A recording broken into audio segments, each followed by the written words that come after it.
Dakota, what's up? How's it going?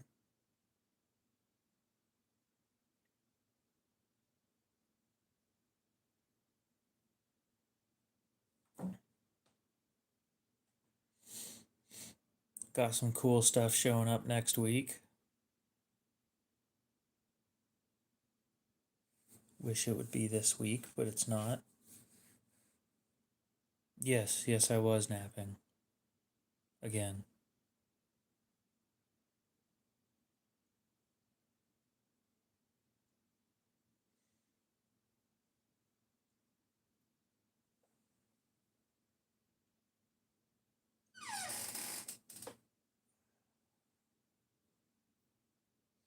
I'll be honest, I was tempted to not live stream tonight so I could just go to sleep.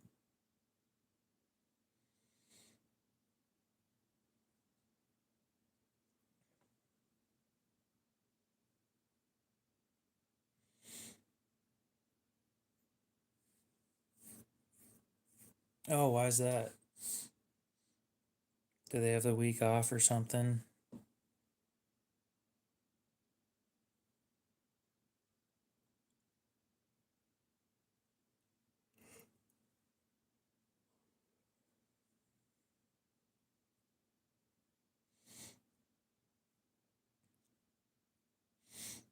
The Menandi has been delivered to the post office. I just haven't had the time to go pick it up. Lucky for me, uh, it is still covered under the insurance that I used on it until it is picked up.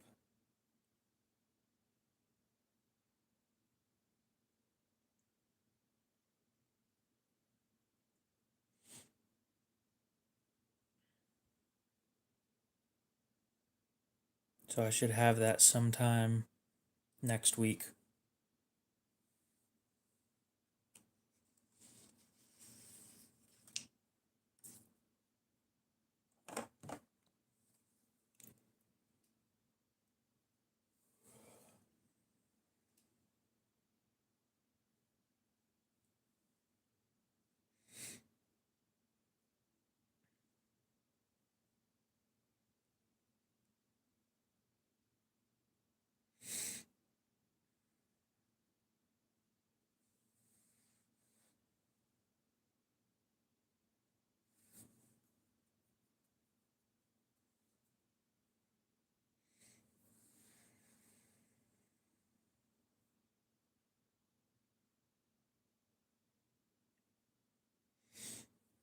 Oh, is that for Veterans Day that they're closed?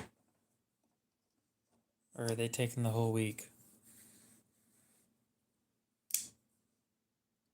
Oh.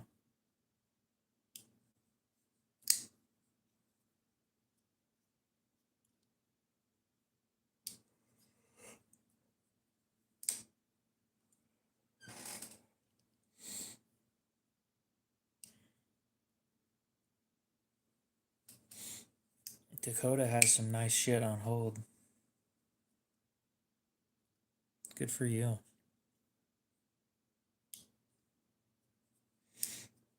Anyway, guys, I got a special knife coming in next week as long as UPS is still working.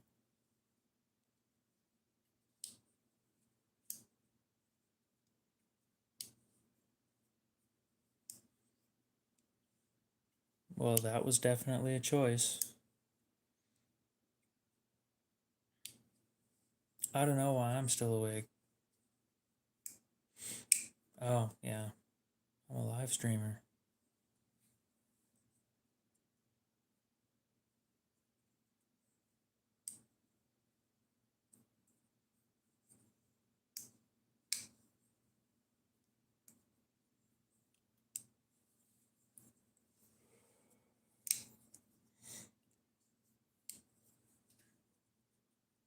I can't wait until that Menandi's paid off.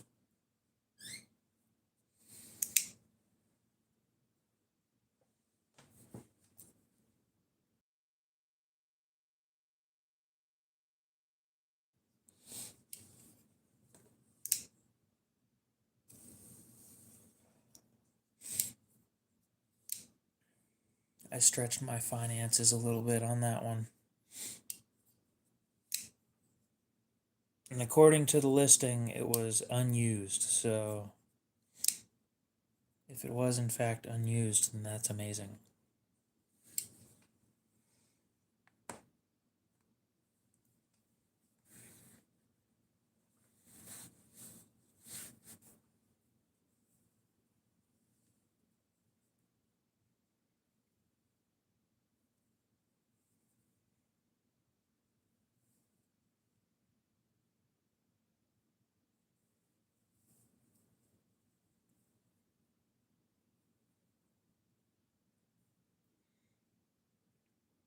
Yeah, the listing said that it was unused.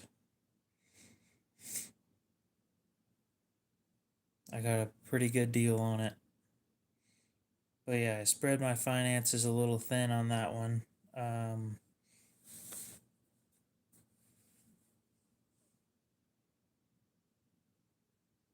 I have not tried anything from Petrified Fish, and it was on Marketplace.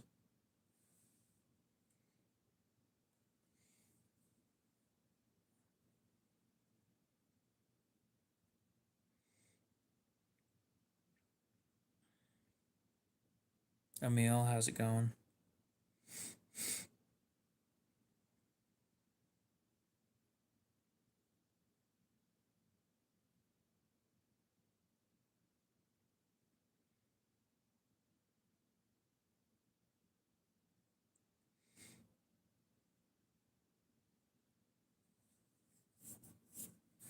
I can likely still sharpen it, but other than that, I don't think it's going to need anything.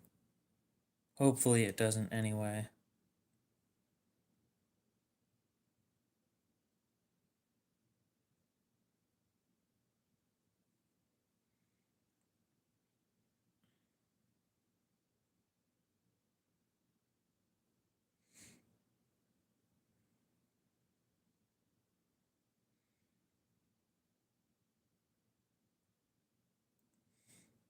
I've held one. I don't have one, but I've held a petrified fish, and I think it was the beluga. They are not bad for the price. No, I don't have any balisongs for sale. I don't own any balisongs.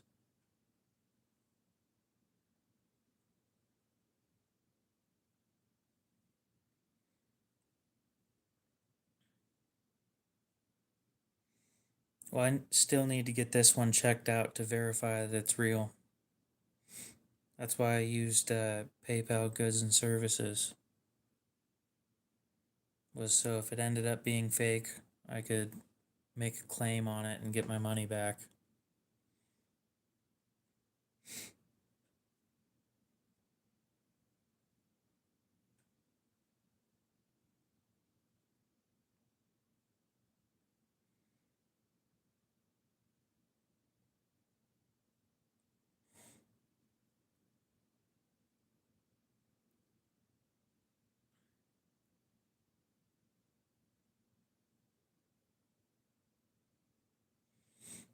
It's not my PayPal.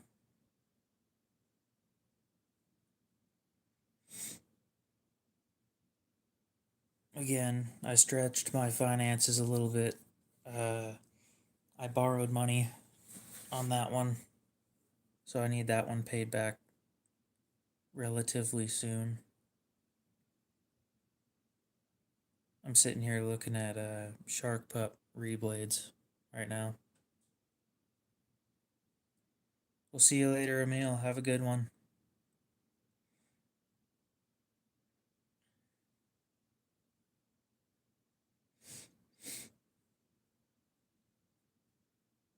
Hey, Aiden, did you ever look at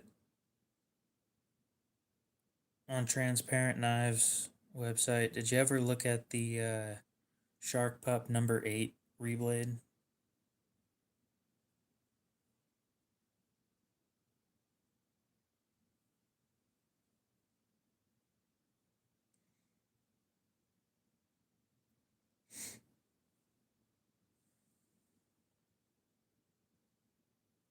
It's in Magna Cut at around 65 HRC.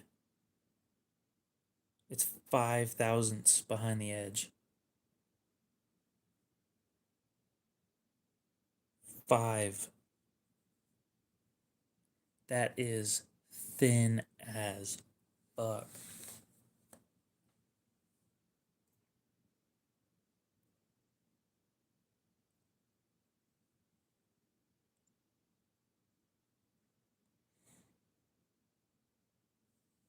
That's insane to me.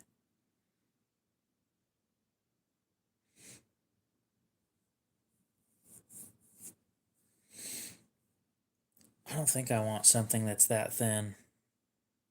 Don't get me wrong, I'm sure it's a slicer from hell, but I don't need that. I need just good.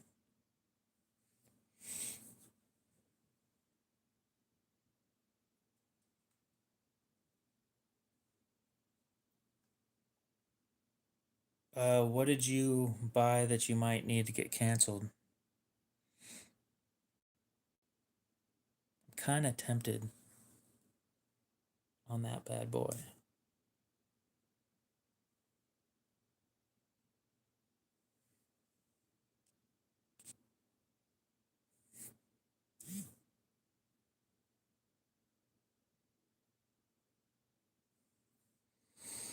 Bought a watch. Which one? Rex 121 at 69.7 HRC. What kind of stuff did you get? There might be some stuff you should keep in there.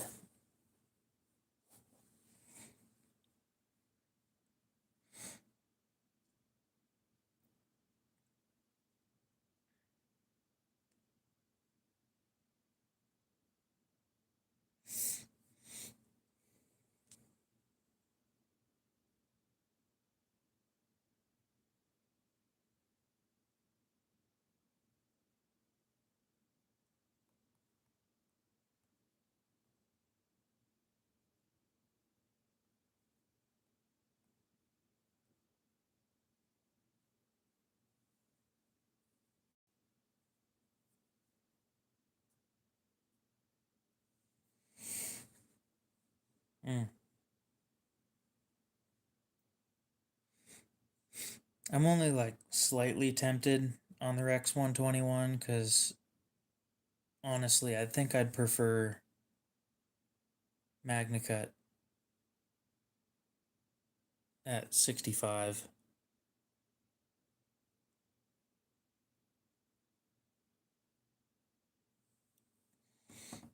Mm. Not much I can help with on there. Well, shit. We got a donation. $2 Canadian. Thank you. Hopefully, you're having a great night.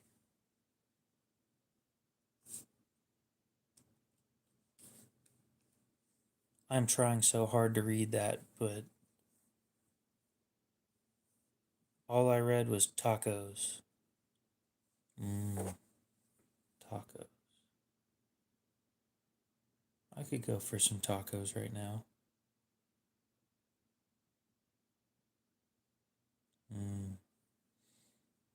Price on what?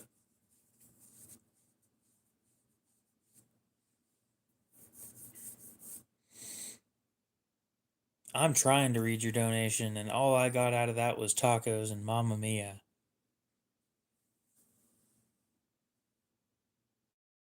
Unfortunately, I don't have one of those AI voice things that can read it for me. I have no clue how to read that.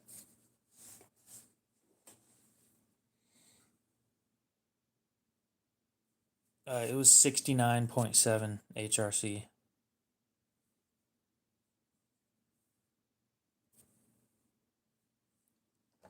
And I think prices on those are 250 or something.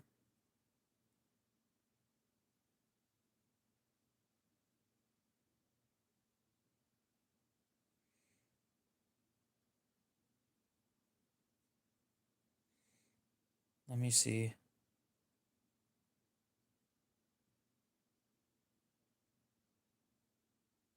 Yeah, no clue.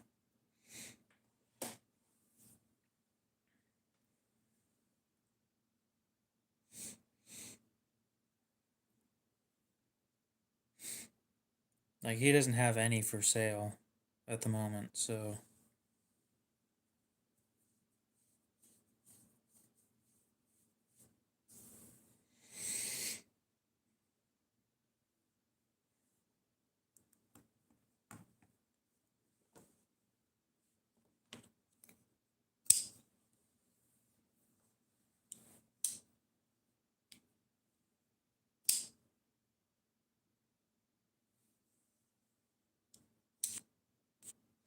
Well, apparently my dad was taking his CZ SP01 apart, and it is nasty.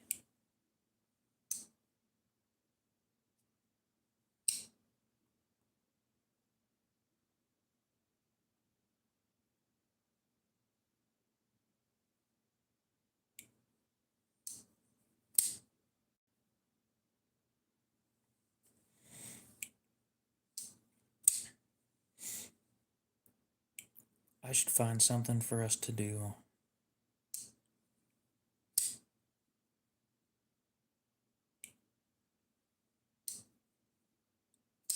What do you mean if my prices aren't the same as dealer prices?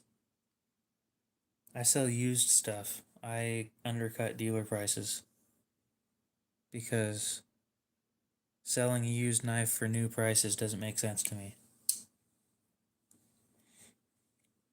Like this one right here is 200 right now,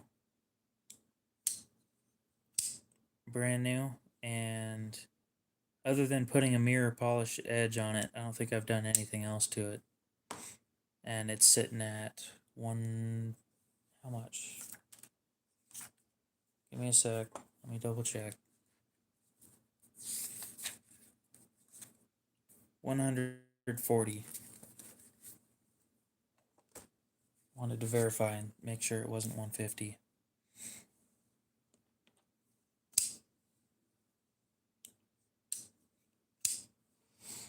At the moment, I don't have any fixed blades for sale, or any fixed blades in general for that matter. Well, that's not true. I've got a couple Moras, but you'd be better off buying those new anyway.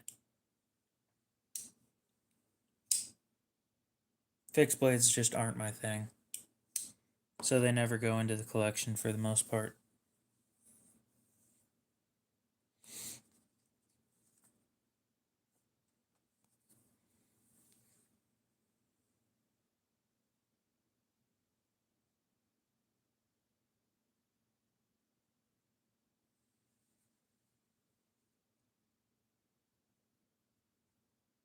I don't know if you guys saw, but for Veterans Day, Blade HQ is doing a raffle. One of the items on raffle is a Chris Reeves Sebenza 31 with double thumb lugs and a hat. But let's be honest here, nobody gives a shit about the hat. You want the knife. Raffle tickets are $10 a piece with no shipping, obviously. The goal is to hit $25,000. And I can't argue trying to go after a something like that. So if you guys want a chance at winning a Chris Reeves Sebenza, it is a $10 ticket on the Blade HQ website. Yeah, it's not just there's a lot of stuff that's being given away. Or not given away, but you get the point.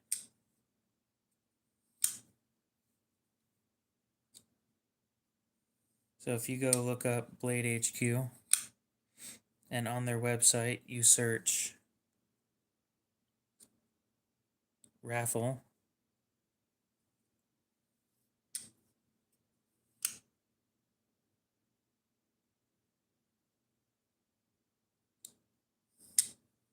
would have been nice if they pushed this a little harder, but they didn't. The Sebenza 31 with the double lugs is 530. There's a couple Microtechs in this one, Protechs in this one, a Benchmade kitchen knife, a Kershaw, ooh, a live wire, a blur, and then another push button auto, a few Spydercos. Ooh, damn. A few Hogues, a McNeese. Not bad. A Tor, a couple Tors. Ooh, $500 of in-store credit to Magpul.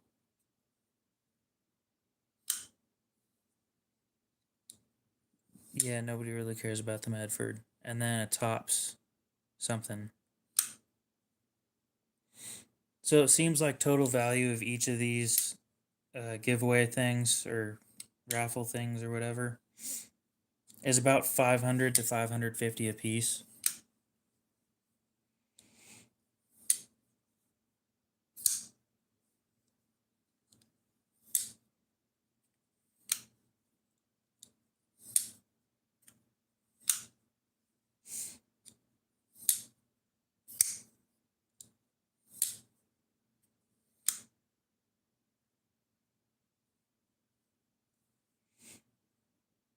You guys have until November 15th.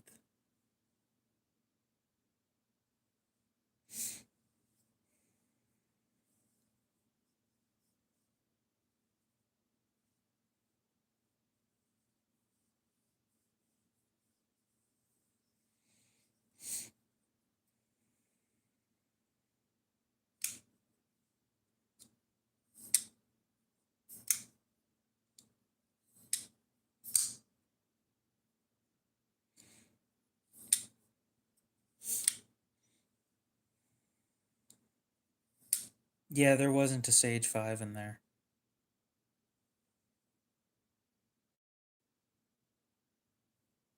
Looks like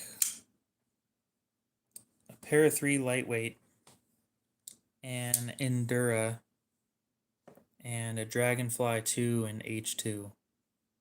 Which I'm going to be honest, that's like probably the worst one of the pack.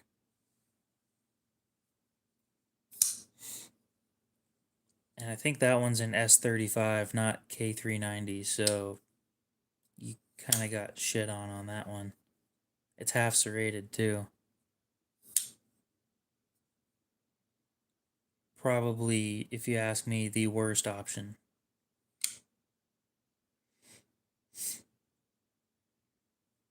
Yep, Para 3 lightweight, a Resilience lightweight, which I think is S35 VN.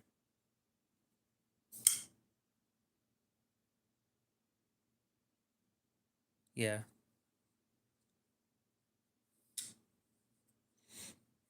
No, I'll probably put $10 into that. Not for the Spyderco, but for the Chris Reeve, I'll put $10 into that.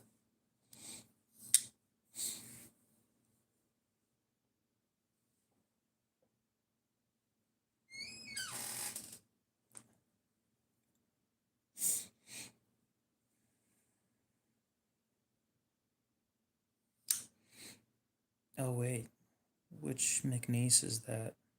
A Mac 2 Auto. Yeah, I think. Oh, that's not bad looking.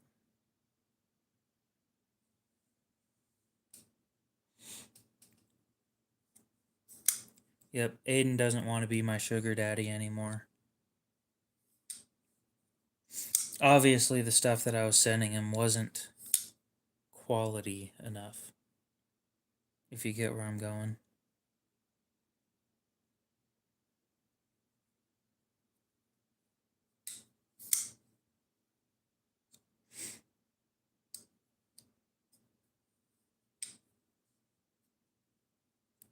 Gonna be honest, probably not the knife for me.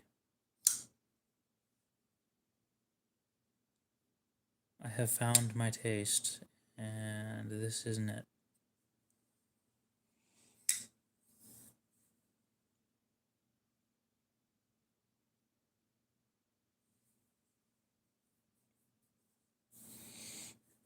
Needs a regrind? Yeah, probably.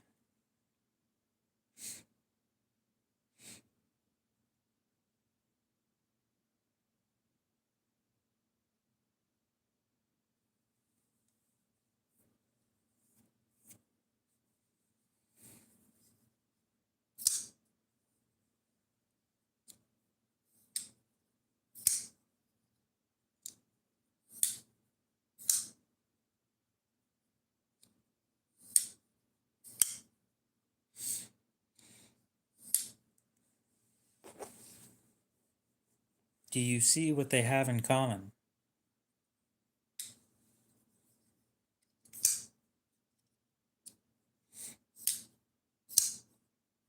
The Sebenza and the Chavez Redención Street have something in common. They have a couple things in common.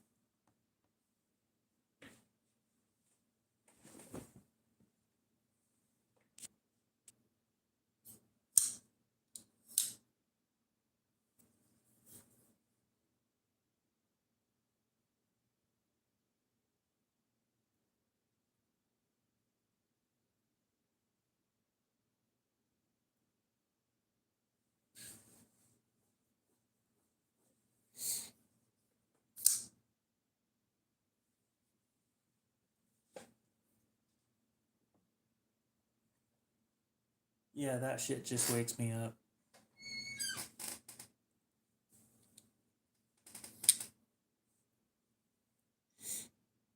It's the titanium and the frame lock. Because I don't give a shit what Lou says. I love a good frame lock.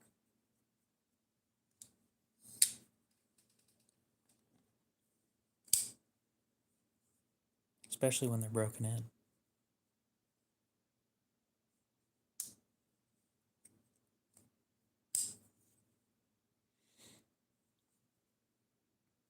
God, I need to get myself another one of these.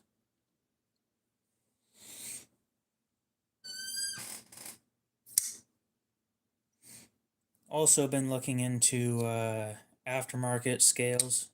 Aiden, you know that. I already sent you a picture of one that I was looking into. I've reached out to them to see if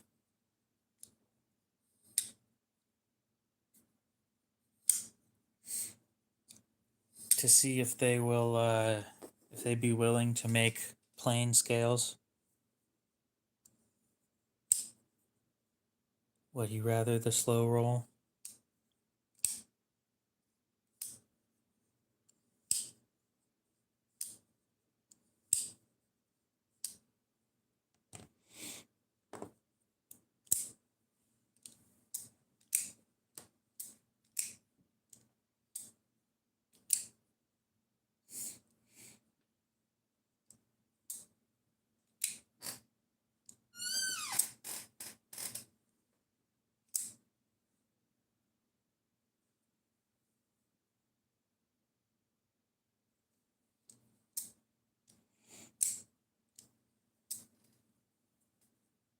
Hopefully they'd be I'm also trying to I'll be talking to them about maybe making aftermarket scales for the Umnumzon.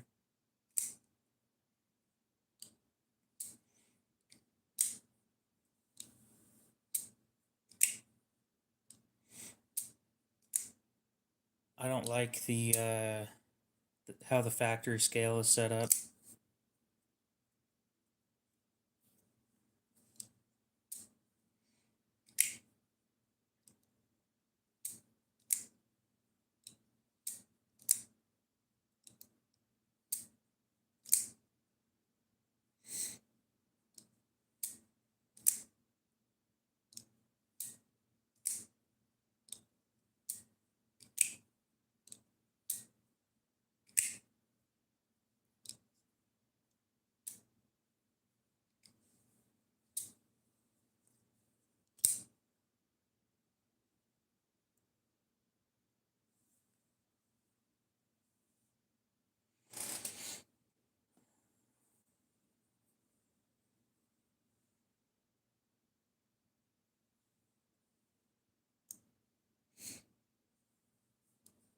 Aiden, have you taken apart an Nkosi?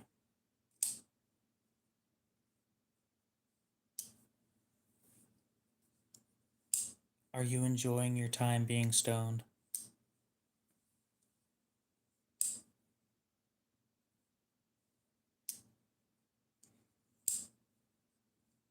Oh. Have you taken apart any of the Chris Reeve knives? I'll agree with you on the clip. I hate how that's set up. And I'm hoping when they do the next iteration of it, they fix that. Because the fact that it's sitting there directly on the frame lock instead of diagonally like it is on the Sebenza 31. Oh, I hate that so much.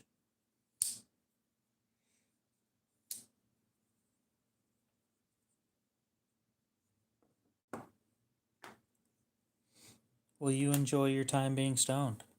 I'm not going to tell you not to do that. My biggest issue with the Unum Zon, without even holding one,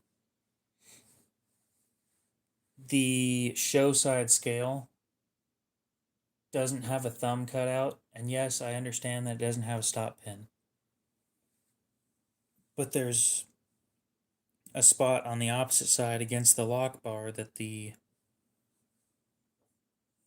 like back on this side, the the thumb stud sits directly on the lock. And on this side, it sits directly against the scale. And I don't like that. So I want a custom scale made, at least for a trial run, to see if you can remove material around that spot and make it easier to open. If that will stay closed just fine, or if that's not good enough.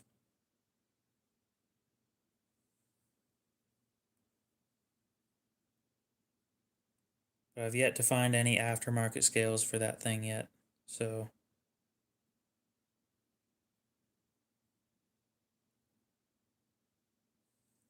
until I do, that will not be tested.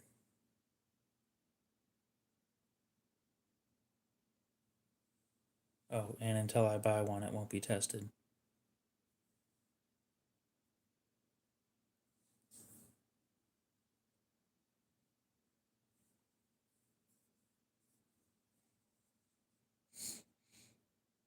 I'm not sure if that will put extra wear on the lock bar or not, considering it's the only thing holding it in place. Who knows? We'll find out.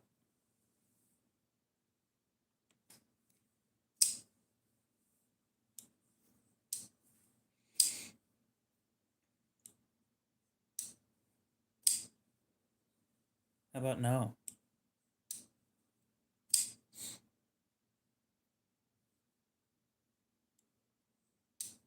How about Z-Max blade? Are you talking about for the Unum Zon?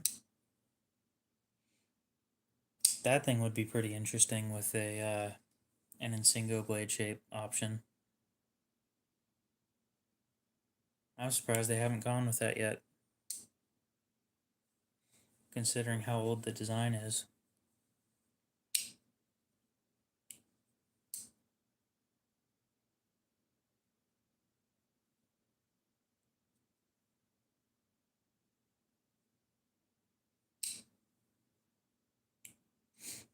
$2008.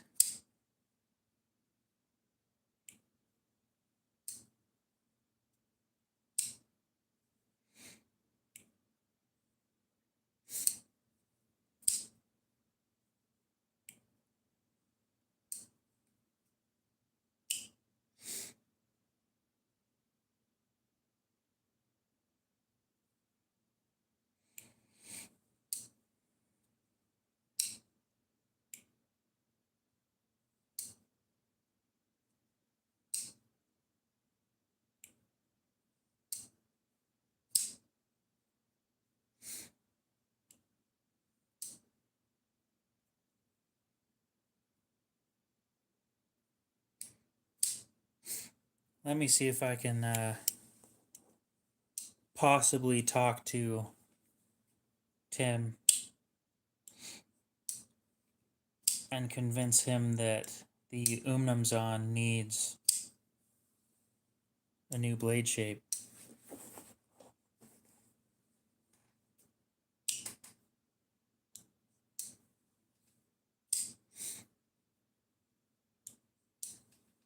And the pocket clip needs to be placed elsewhere because nobody likes it the way it is. Or maybe not nobody, but the vast majority of people don't appreciate the extra effort it takes to close them.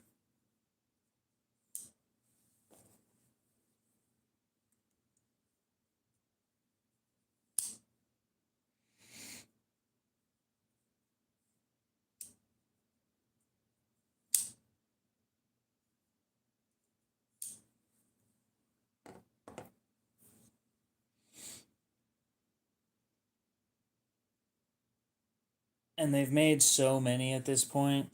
Doing an update for something like that, people could still go after the old version if they wanted to and have all the stuff that it already has. But I'm thinking, oh god, that's a long time. I was thinking the way they did it with the Sabenza where they went 21 is the 21st anniversary. So doing Umnumzon 21, but that would be in 2029. I mean, it gives them plenty of time for prototyping, but 4 years is a long ass time.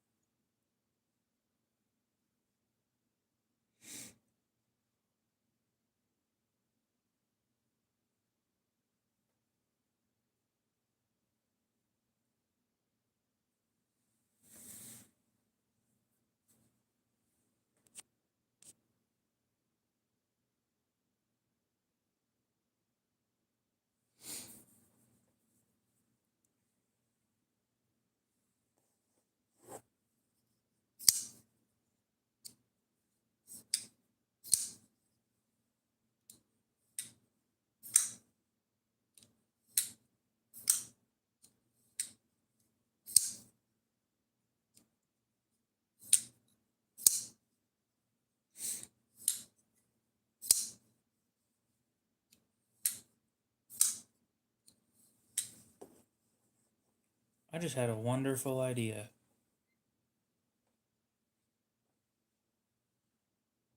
When I start having reblades, water jet cut out before I actually start,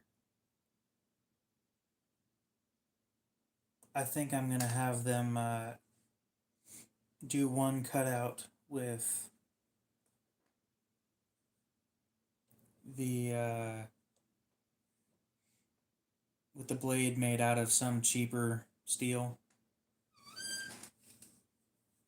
just to make sure it'll fit.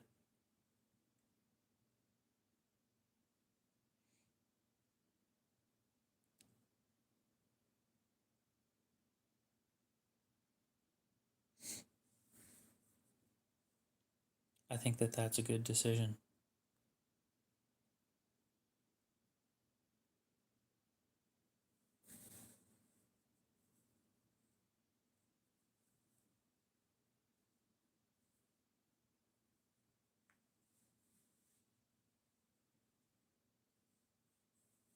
Oh yeah, let's add a Q&A sticker that says your hobby question mark. If you're watching my shit, your hobby is probably on the table.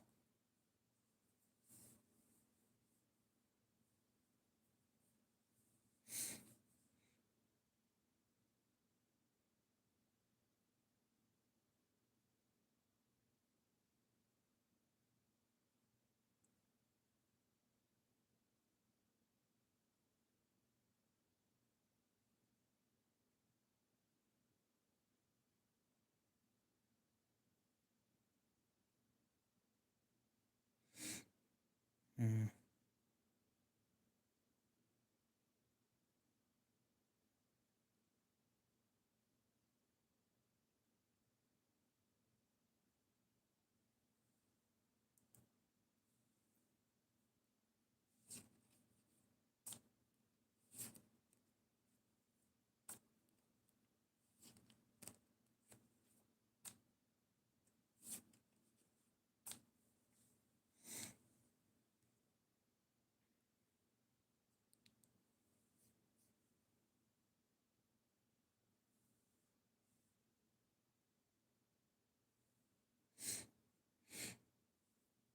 Oh, that's a wonderful idea. We'll put a knife on sale tonight.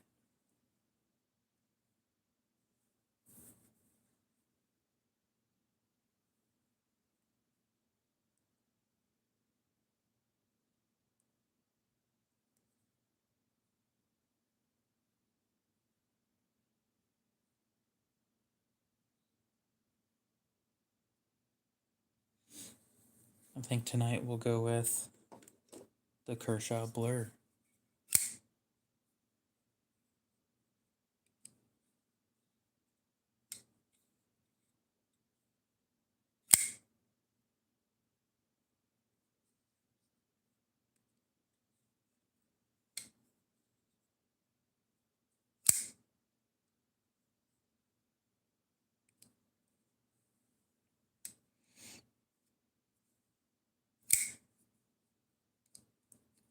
Well, on sale for 50. Let me check and make sure I wanted more than that.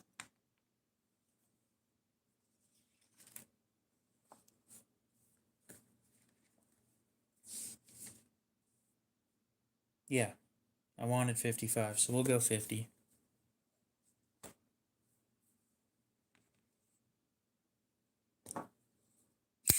Spring assisted 14C 28N aluminum scales with some sort of grip texture inlay.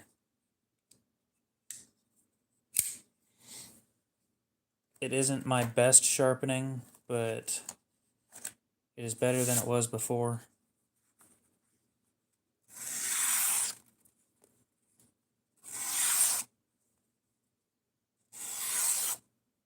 I'm actually not very disappointed with that.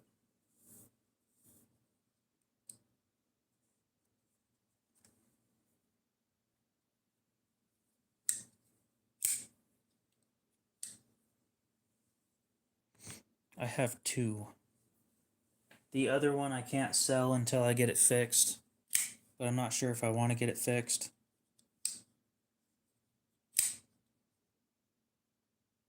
The blade has a crack in it.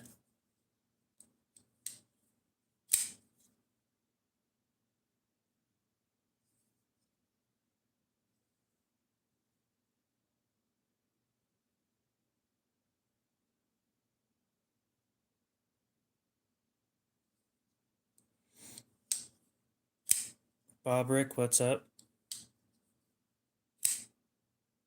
Yeah, the Benchmade's mine.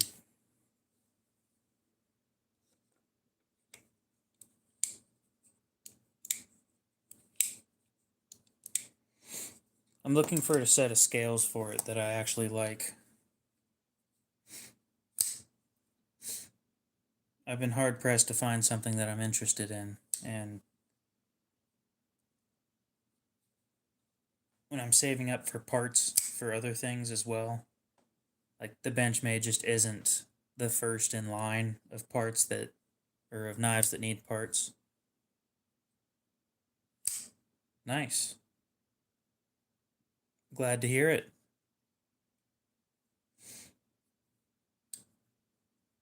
Let's go ahead and search. What do you think about it, other than priced really high? Actually, that one's priced fairly reasonably. It's a little high, but not too bad.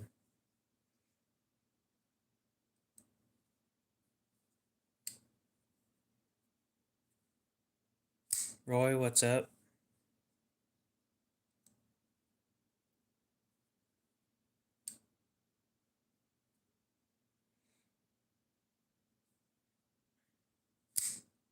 Yep. Mine needs some help.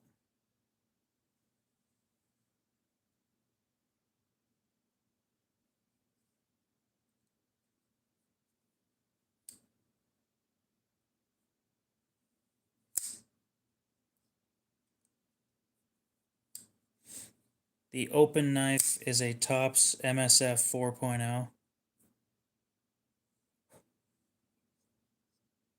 The original owner didn't sharpen it as a Scandi that it was, so it is no longer a Scandi. Unfortunately, there's nothing I can do about that.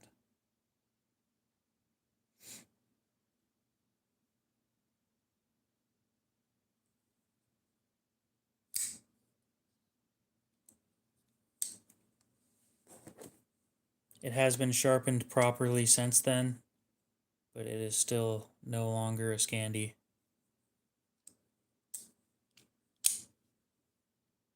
I hope whoever it was regretted it. Just a little bit. Yeah, it was a full Scandi. Brand new, these things are a full Scandi, and oh, it's too hard to sharp. Dude didn't even try. You can tell there's no scratches on the Scandi at all. What a shame. But it has been sharpened properly since then to fix the angle that they set. And it's got a 3000 grit polished edge now.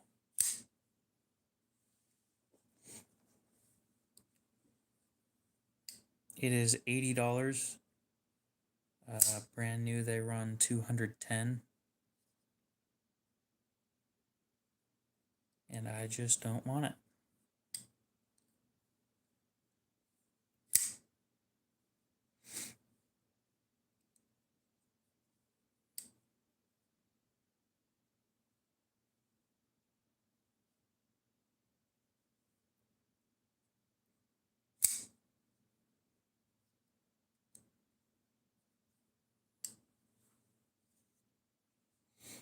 Indeed.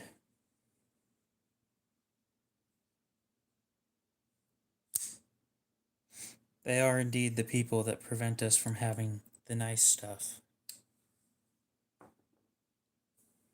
The good shit.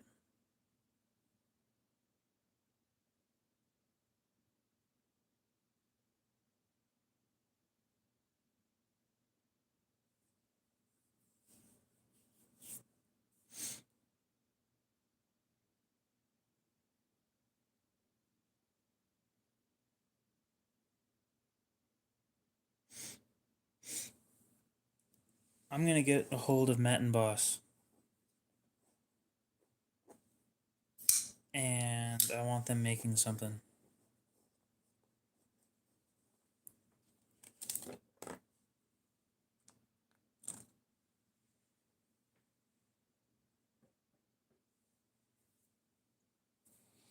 Not at the moment, I don't.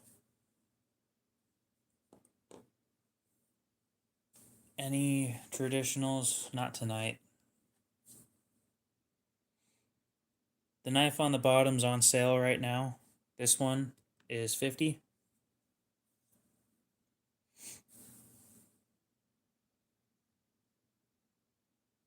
Let me check something real quick. Did I already show you those pair of queens, Barlow? I feel like I did.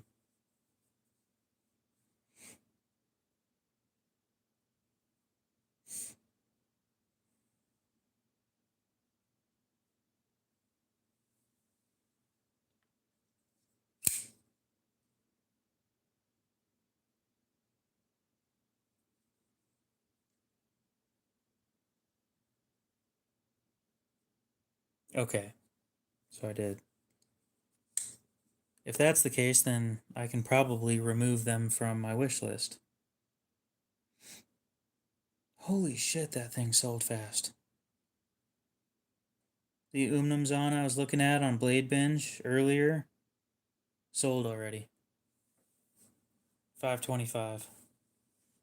That sucks.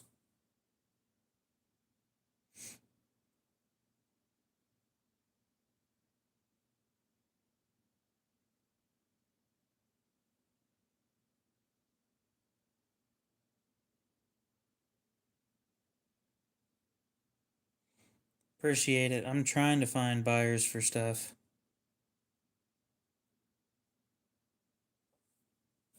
But it doesn't always happen, unfortunately.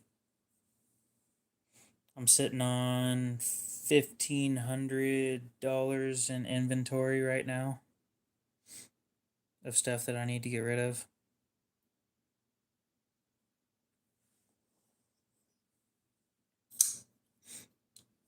Other than the website being super slow.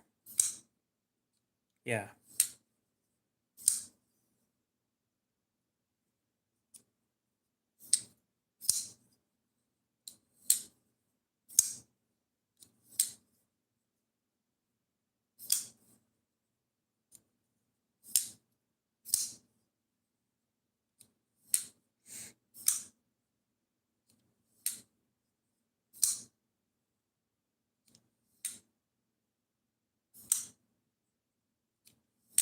I thought for sure you'd snatch those things up in a heartbeat.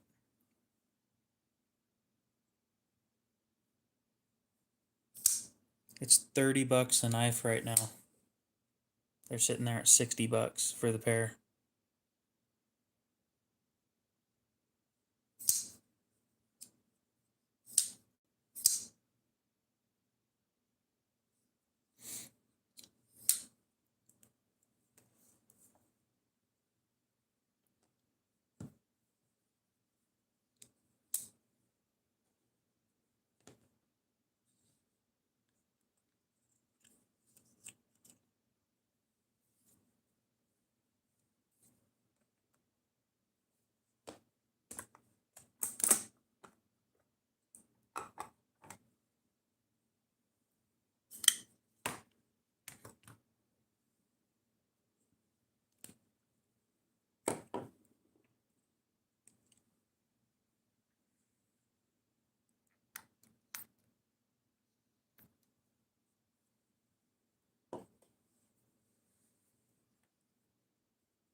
Oh, I'd argue on that one.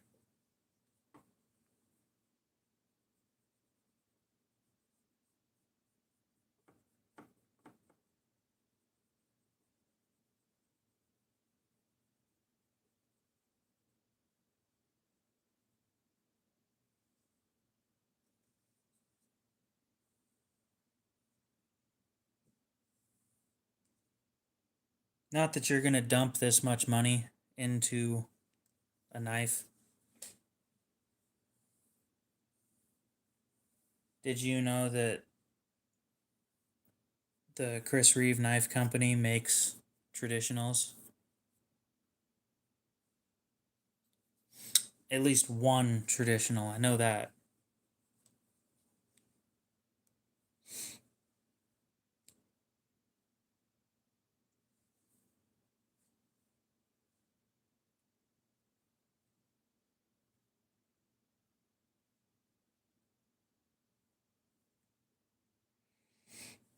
The Chris Reeve Impinda.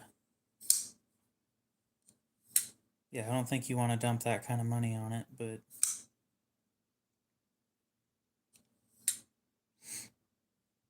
let's look into the specifications of this knife.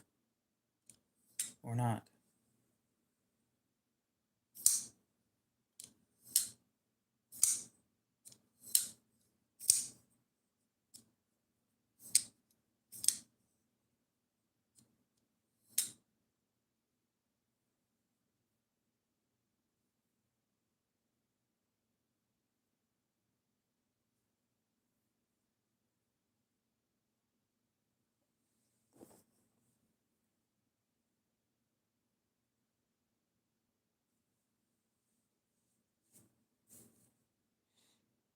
If they're made in MagnaCut, they used to use American steel, but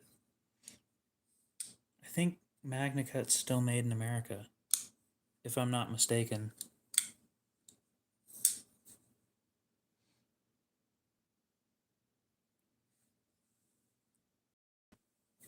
Those are Tim's hands. I know that for a fact.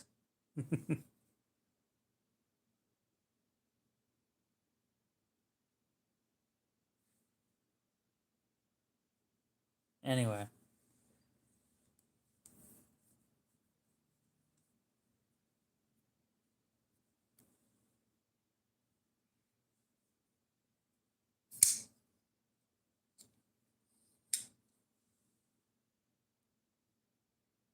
Where is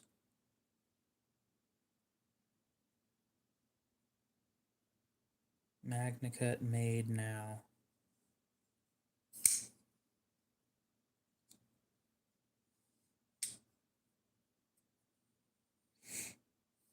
Crucible's out of business. Quit.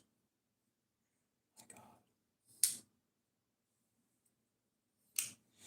God. Yeah. Yes, it is modern.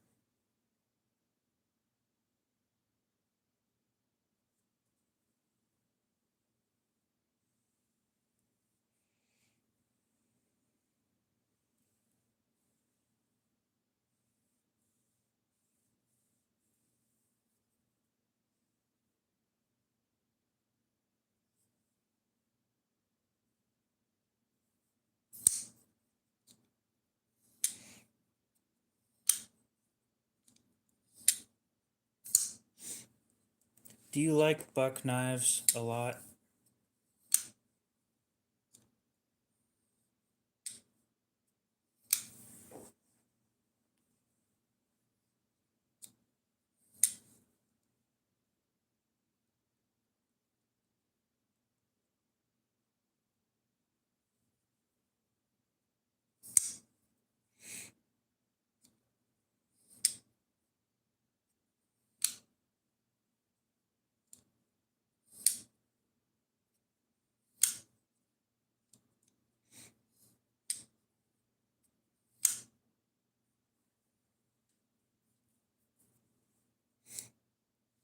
So, at the pawn shop, I've got a buck 55 Prince, or not Prince, a buck 55 something.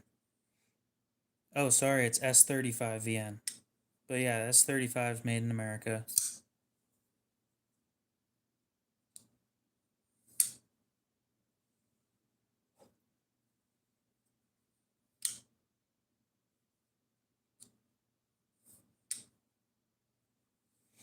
Have fun finding one. The Duke. Anyway, I've got it on layaway right now. And I don't have a buyer for it yet.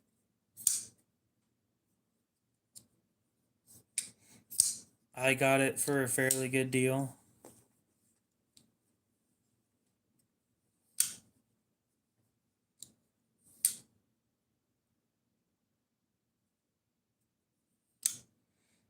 I'm not sure what it looks like anymore because it's been a while since I looked at it.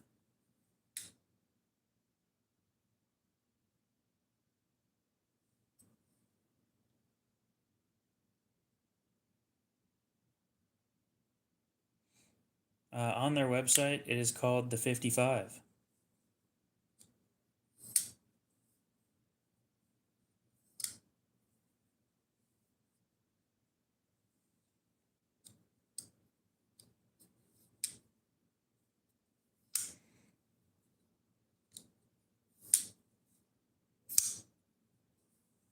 Well, it would nice to get that thing sold. It'd be nice to get that thing sold quickly. I can't be sitting on inventory like that all the time. I have too much money in inventory at the moment.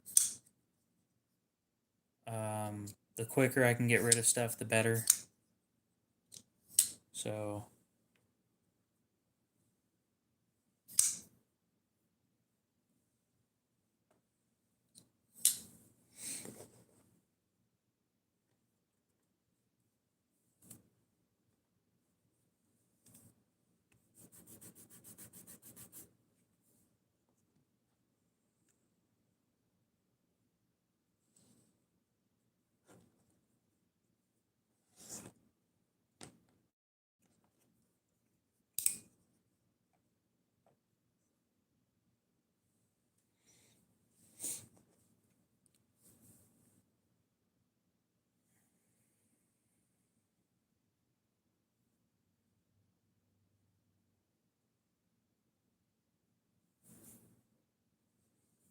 Yeah, 055.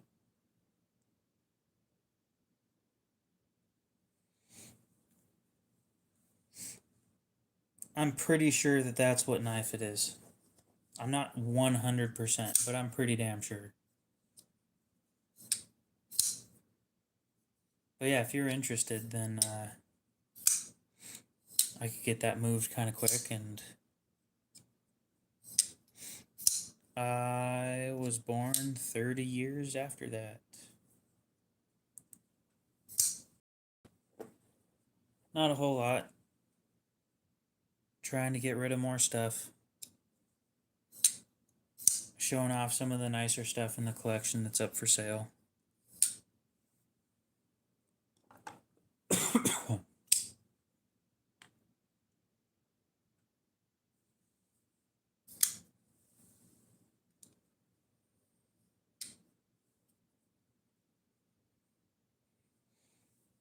Will do. I'll go pay for it tomorrow or the next day or something.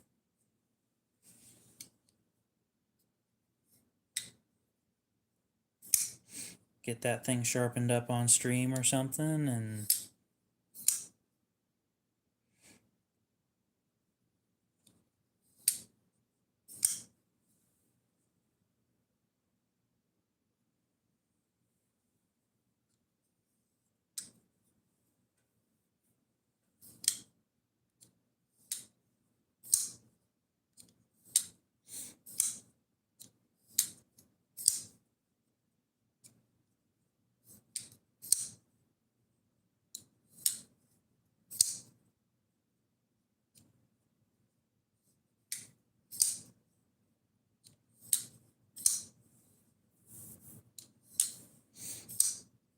so what's up, Cody? How's it going?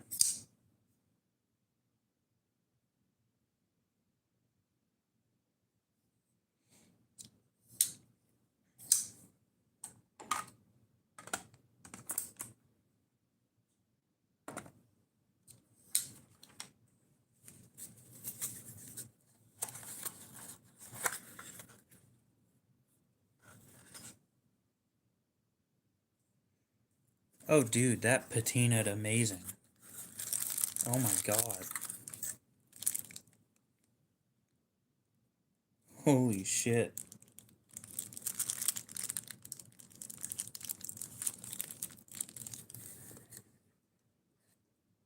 Oh, it doesn't show up on camera, you piece of shit.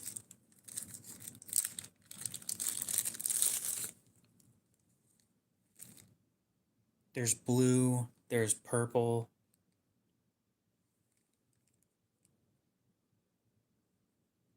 No, it doesn't show up on camera.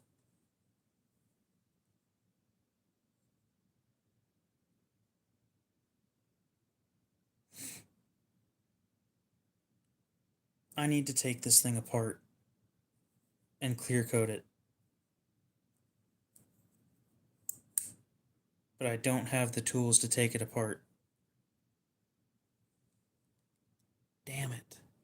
It patinaed perfect without me doing anything.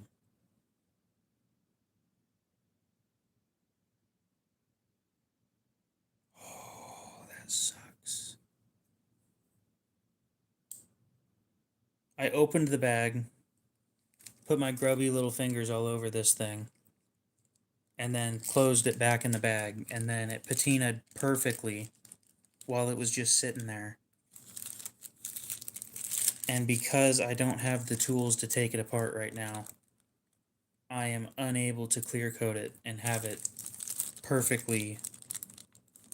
Oh, that pisses me off. There's nothing I can do about it. Unless I got fire involved. But I tried fire too.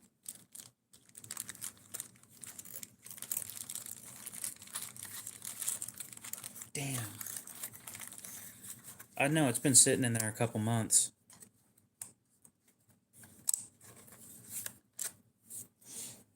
Just a natural patina from my grubby little fingers.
And this could be yours for the high price of $140.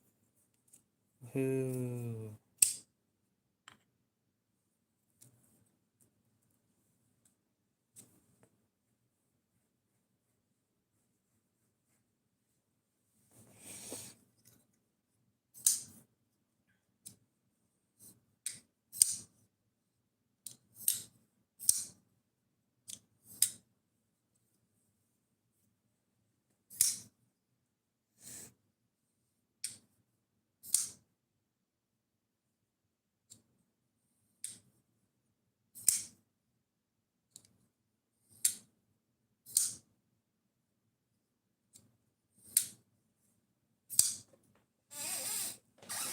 I need to find out what to do with that knife.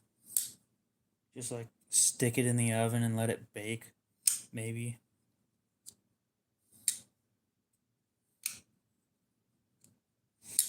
What was it on that thing that I couldn't get off? I think it was one of the T6s. Of course.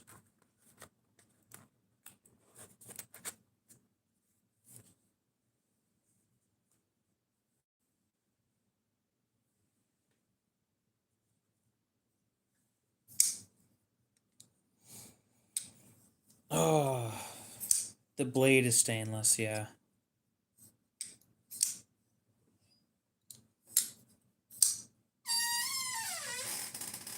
Squeak.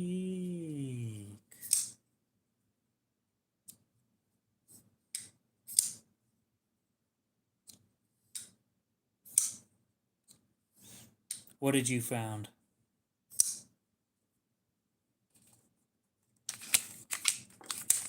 Did you found that land knife we were talking about last night?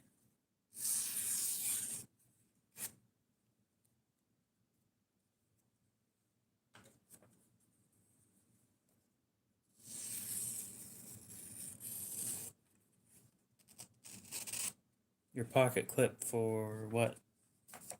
I didn't know you were missing a pocket clip.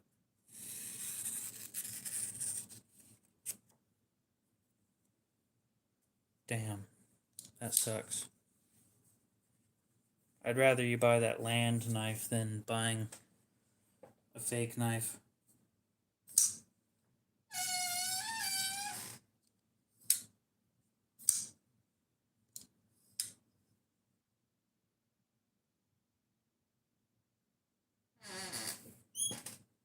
Oh, nice. Did you find the screws for it too? Liquid, what's up? How's it going? Yeah, I knew what you meant.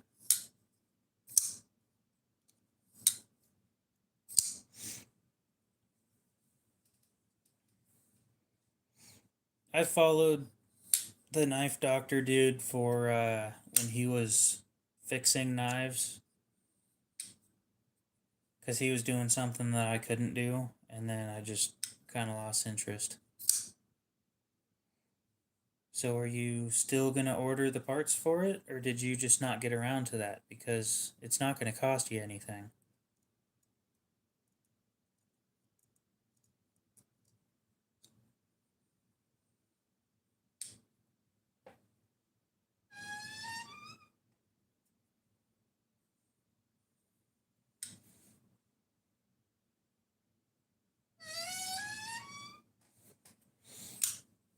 Well, I'm waiting for Abdullah to show up. You never ordered it? Why not? You're going to need that second screw. I got my hands on a Bel Air today. I need a Bel Air. Holy shit, that thing was smooth. I didn't understand. Nobody ever told me that they were as smooth as they are. Oh my god. That was something else, man.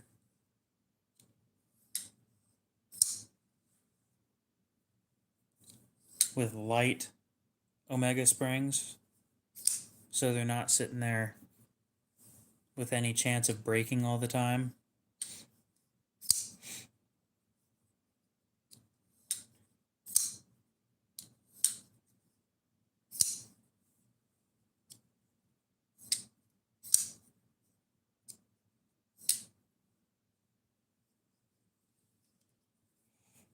like, it's good enough. I wasn't even thinking about it until just now. It's good enough that I might sell. Would I sell it though?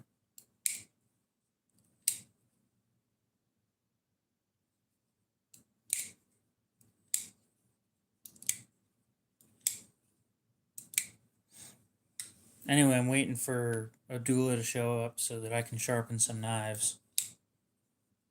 Since he keeps missing it, every time I go to sharpen knives, he leaves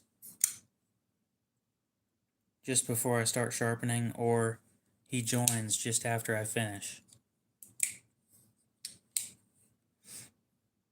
I'm debating on if I would sell my Griptilian for a Bel Air XL.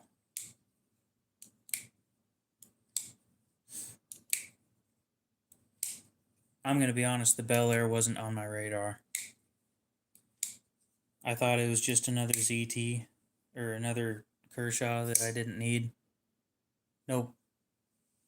I need it.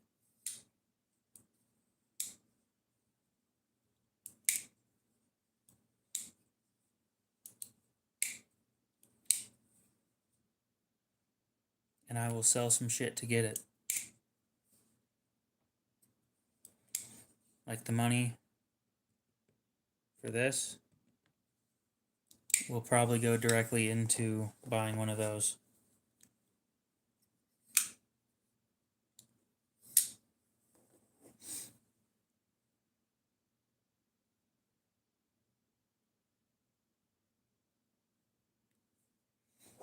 Let's see if my local knife shop has them.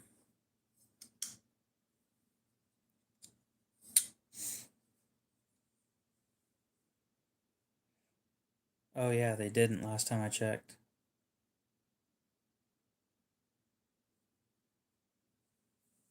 Damn.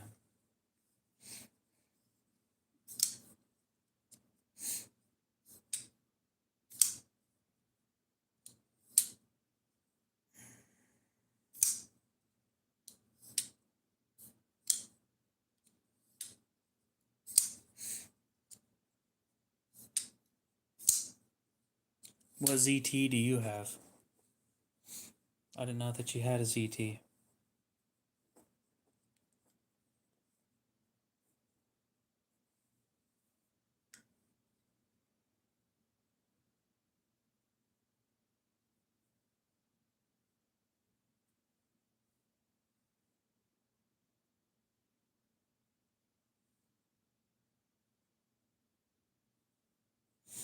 Oh, 350. Okay. That's common. It's one of the few that they've made for as long as they have.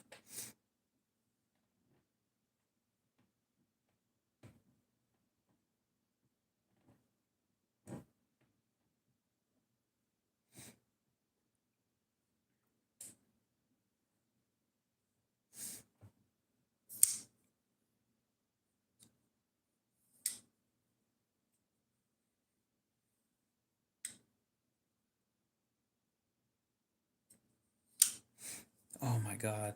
The Bel Air XL is perfect.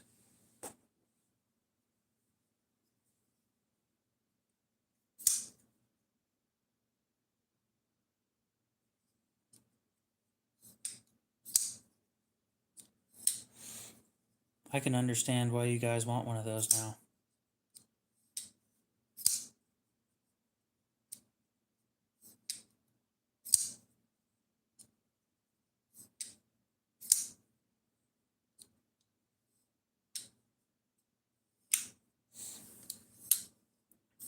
Anyway, I think I'm going to end this stream sooner than later because I have some things that I need to do tomorrow and I'd rather get up early to do them.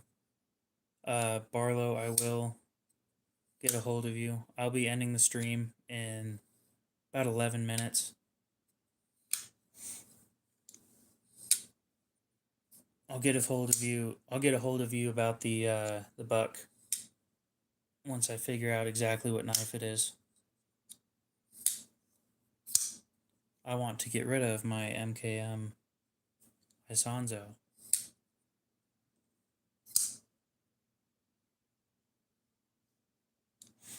Well, I don't have the XL either. I want one though. Like, really bad.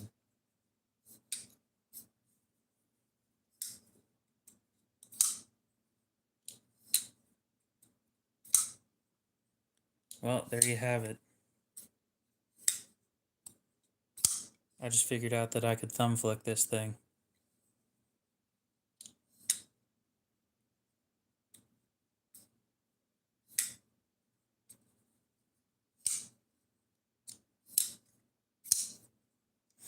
Thumb flicking a frame lock is not easy when it's got a thumb hole. Like a reverse flick is fine. Thumb flicking it is not easy.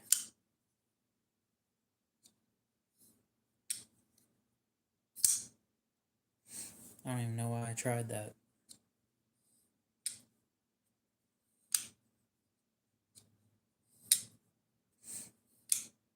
Feel kind of bad. Somebody joined the stream, donated $2 Canadian, and wanted me to read their message, and it was all one strung out word. And somewhere in the strung out word said tacos and Mamma Mia, and that's all I could see. It's the only parts of it that I could read. Yeah.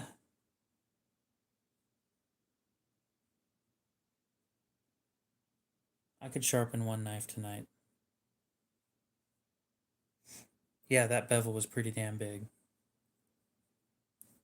Why is it that everybody else's shit shows up so quick and then mine takes forever? I'm about tired of that.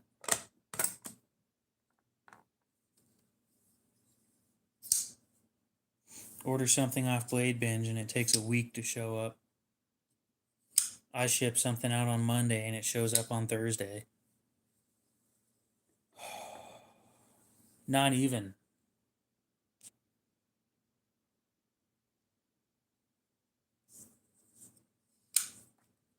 Two days. I do 2-day shipping on accident, and I don't even pay for it.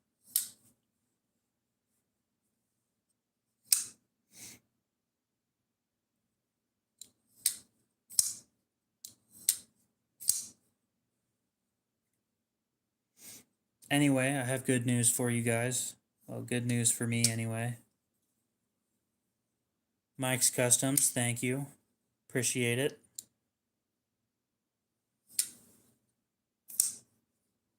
Oh, nice.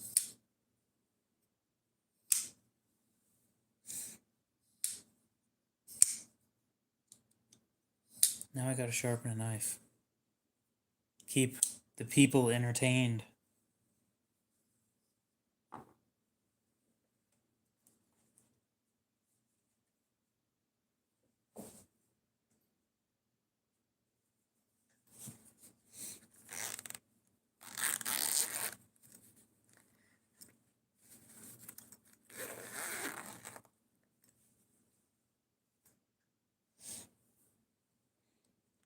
I don't think I've ever seen one of those.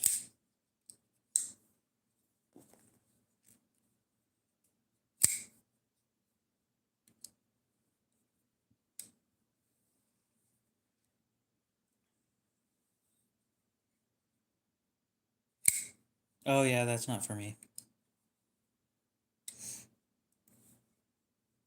Glad you like it, though.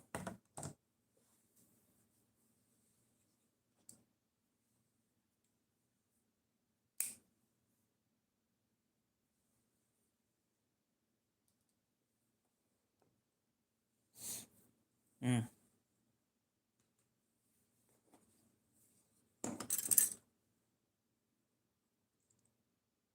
This may sound kind of mean, but in my opinion, I couldn't care less where a designer's from as long as what they make is good, or design is good. If the design sucks, I'm going to tell you that. Doesn't matter where they're from. If it sucks, it sucks. If it's a good design, though, again, I don't care where they're from. If it's good, it's good.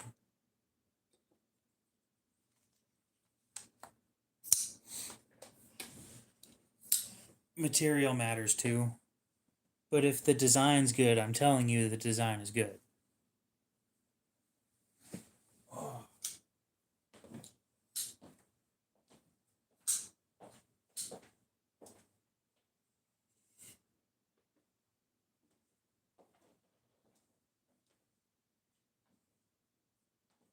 Yeah.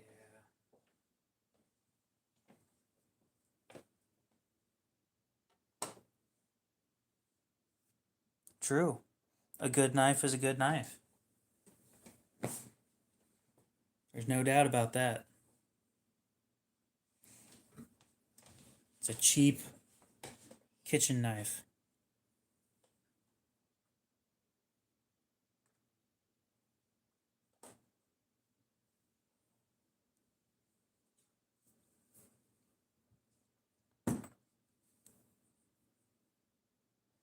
I'm going to refill this and then we're going to sharpen this. But then after that one, I think I'm going to end the stream because I've got other things I want to do.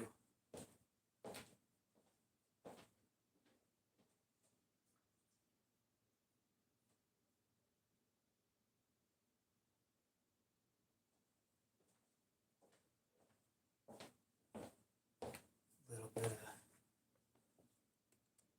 isopropyl alcohol.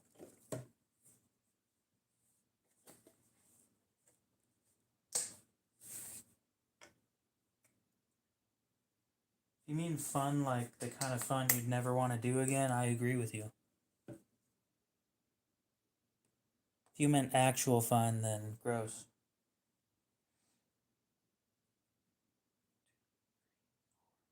Six, 12,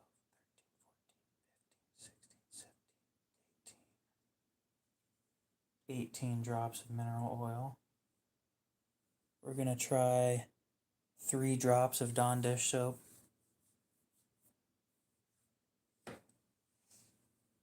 No. There's different types of fun.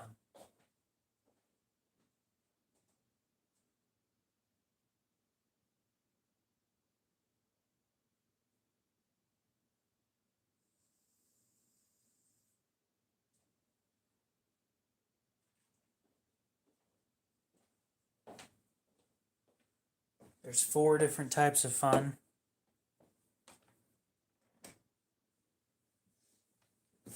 There's the first kind of fun where it's fun in the moment and it's fun when you look back on it. There's the second type of fun where it's fun in the moment, but it's not fun when you look back on it. Then there's type 3 fun where it's not fun when you're doing it, but it's fun when you look back on it. And then there's type 4 fun where it's not fun when you're doing it and not fun when you look back on it.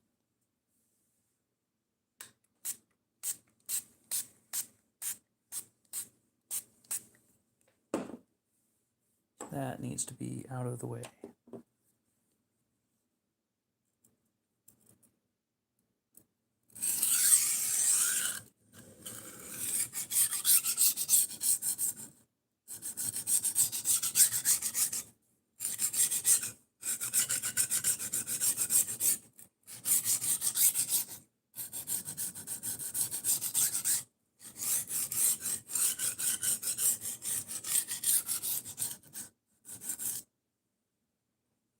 Yes, I hate 4116. Because it doesn't hold an edge worth a damn.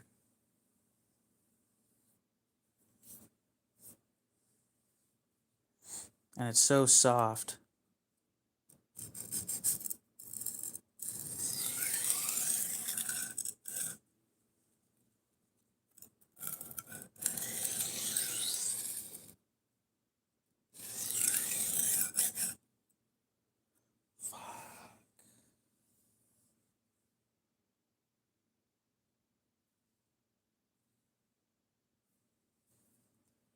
I guess we're reprofiling.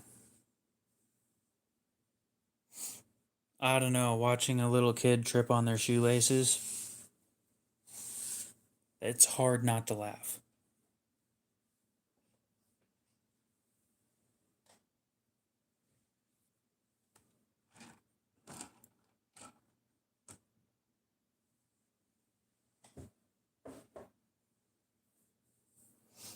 I pulled a muscle racing my sister.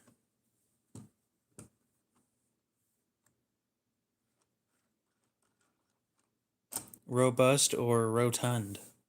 Because I can agree with the rotund part nowadays.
This sucks.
When I was a kid, I could fall out of a tree. Now I can't even climb the tree.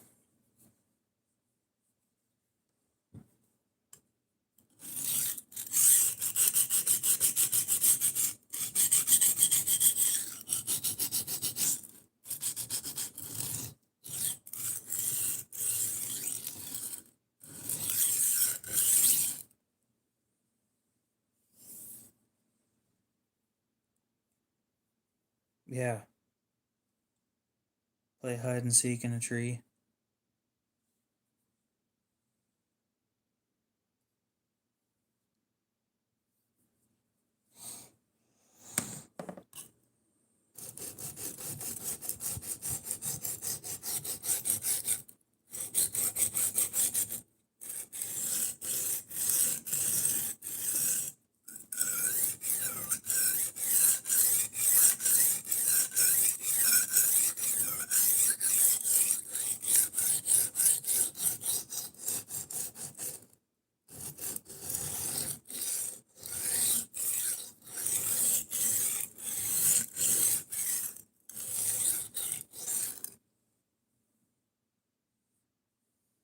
What about Metallica?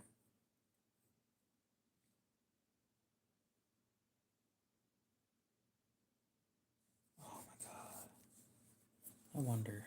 This is gonna look stupid.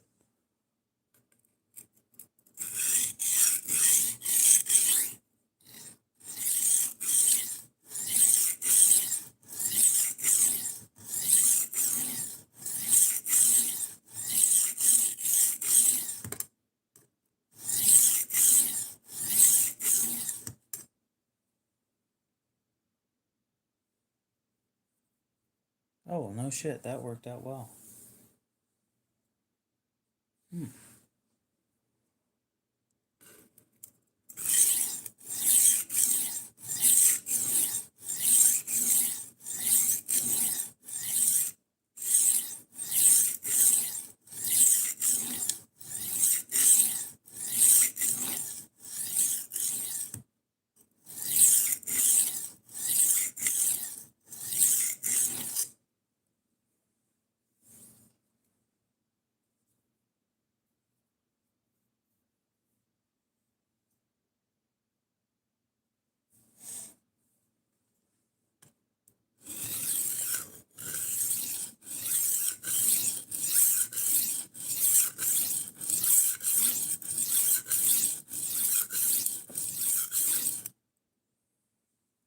What's wrong with what?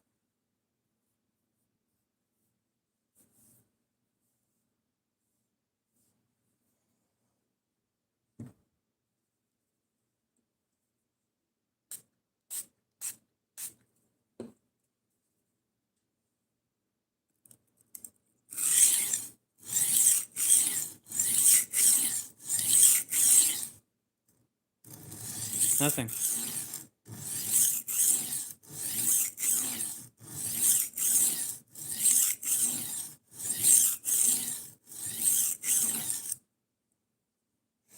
$140.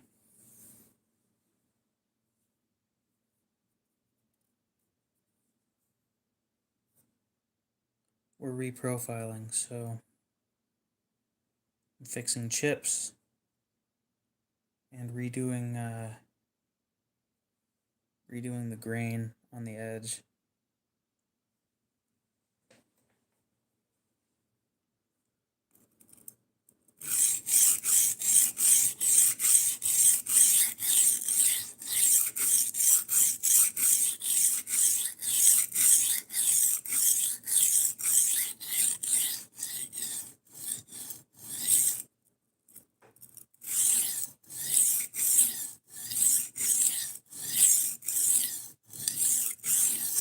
Because I do things right.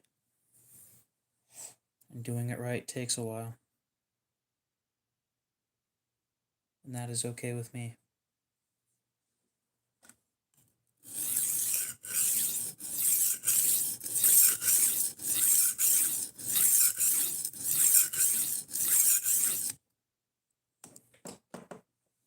Maybe if I didn't stab the tripod, things would go better.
Yep. It is a very coarse stone. And I will use it as long as it takes to get a burr.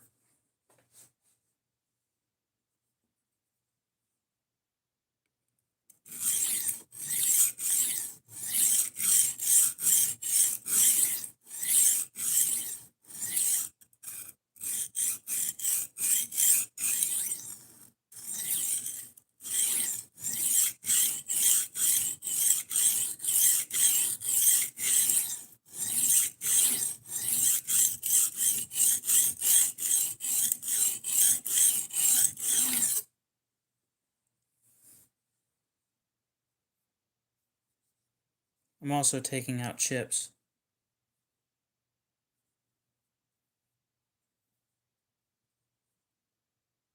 And chip removal takes a bit. It's a decent sized chip right there.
Just believe me when I say it needs everything I'm doing.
I'm gonna be honest, I really don't want to finish this thing right now.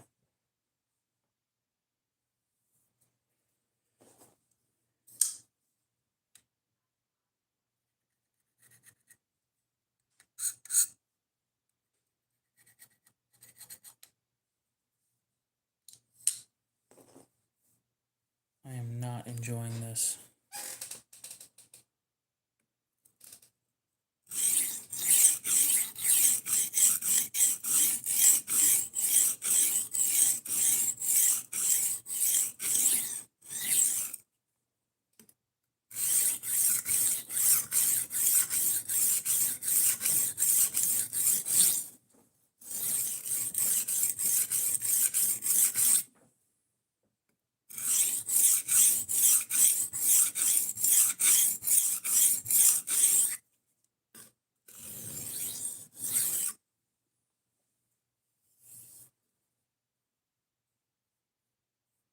You have fun out there. Oh, it's in now.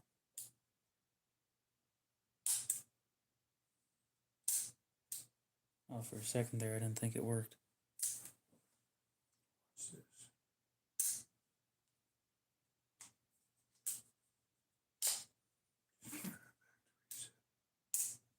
Hmm. I may need to adjust the stop a little bit, maybe a little too tight. Clicky, clicky.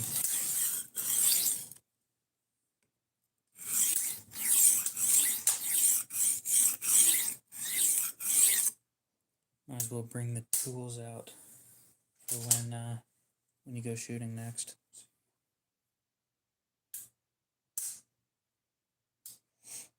Good 1/8 inch.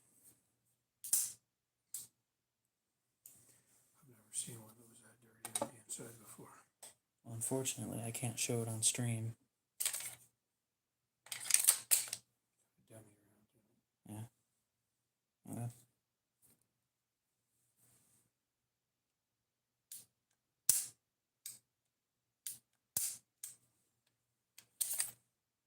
Still feels nice and smooth. I didn't notice a difference. I don't feel it with double action or single action.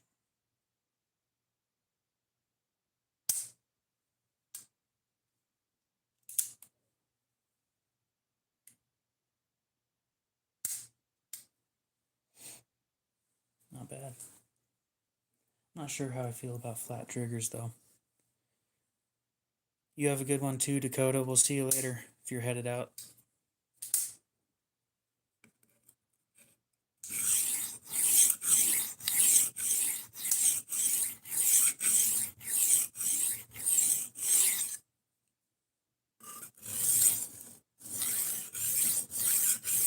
Yeah, I've seen too many people get banned for showing any sort of firearms on stream.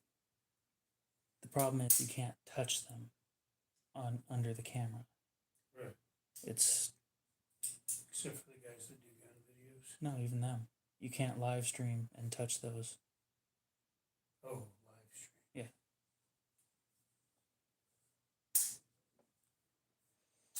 Well, you have fun with that, Dakota.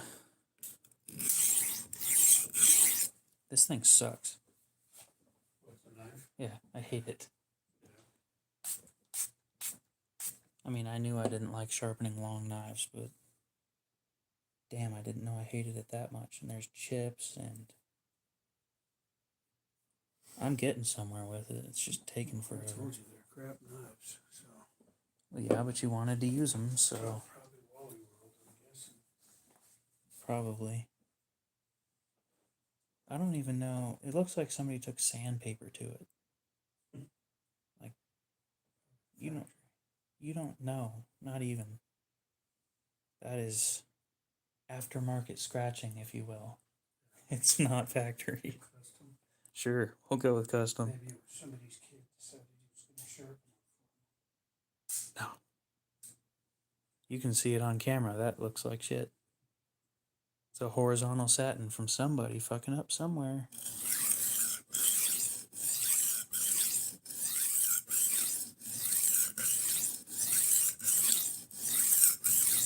But they were free.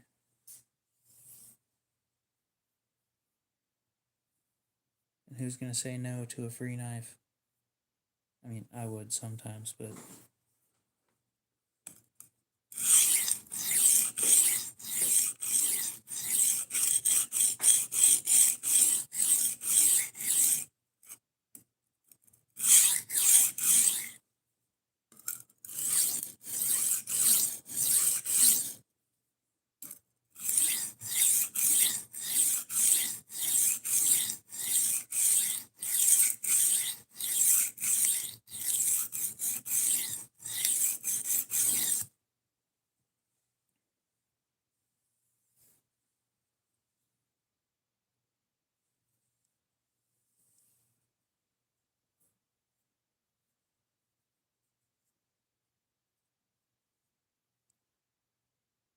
oh my god, we're finally getting a burr.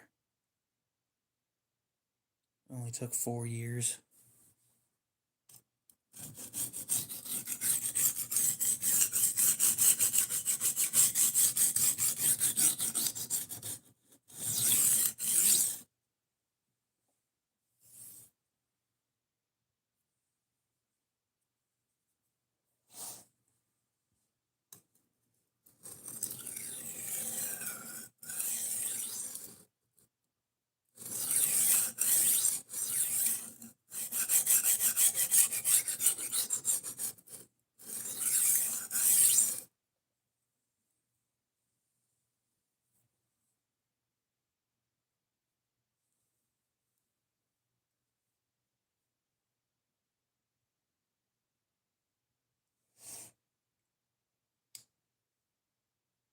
You know what? I'm gonna finish this thing later. Maybe in the next stream. I will move on to another knife real quick so we at least finish something. But this one isn't getting finished tonight. It needs more reprofiling.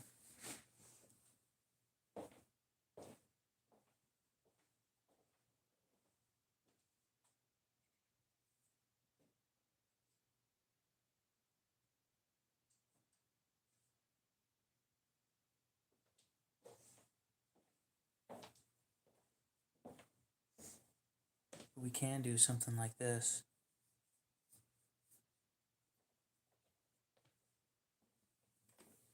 We got a paring knife instead of a, I think that was a 9-inch kitchen knife.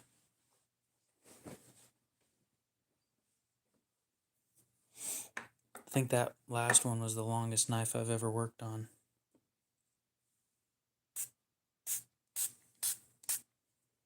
Beat everything else by quite a bit.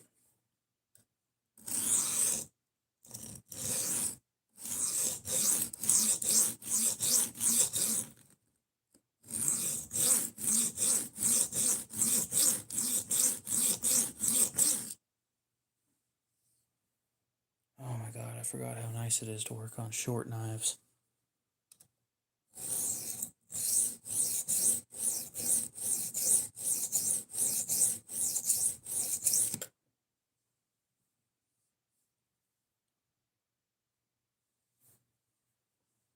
Oh, this is dreamy.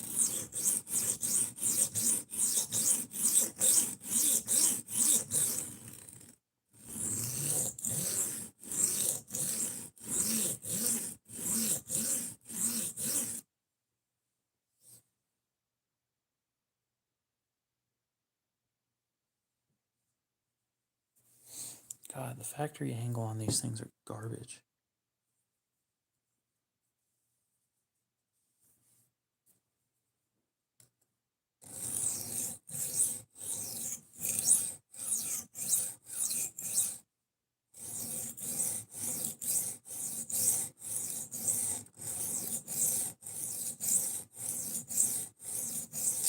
I don't cook every day, so that doesn't make much sense for me. Yeah, for some reason, people don't know how to use other people's shit.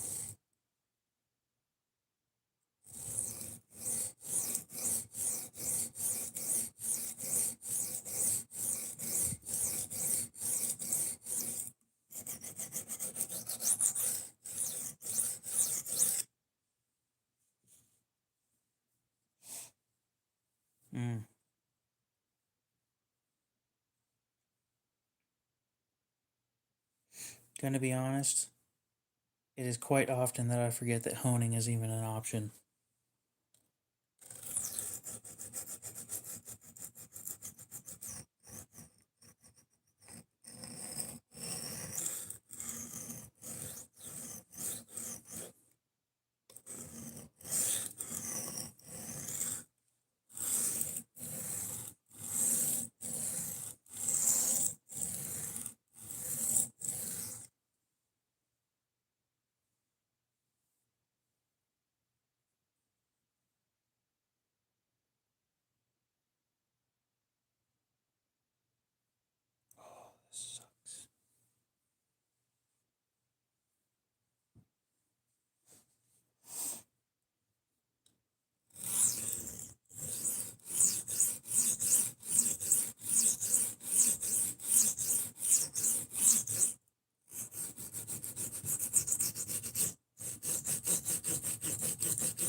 I'll be honest, with some of my knives, they don't need honing at all.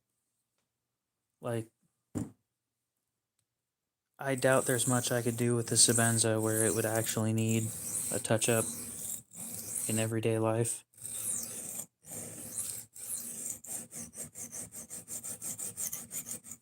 Other than constantly cutting cardboard.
I'm gonna be honest, if I wasn't a knife YouTuber, I would cut almost no cardboard.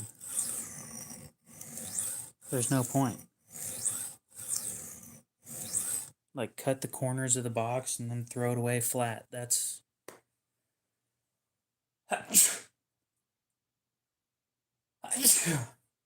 Damn, that was a good one. Throw it away flat after you fold it up. That's the most efficient way of cutting cardboard.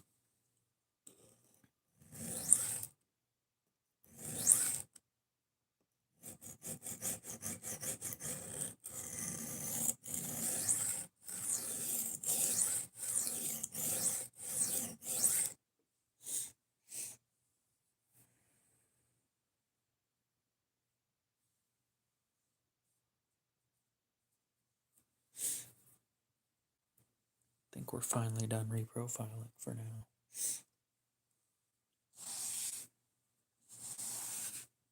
Wow, that was dirty.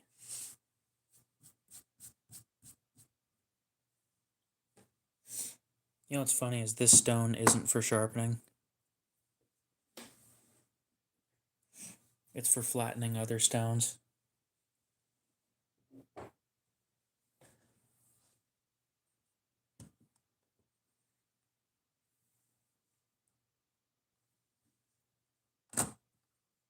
Sure, but boxes are recyclable. So we recycle them after cutting the corners.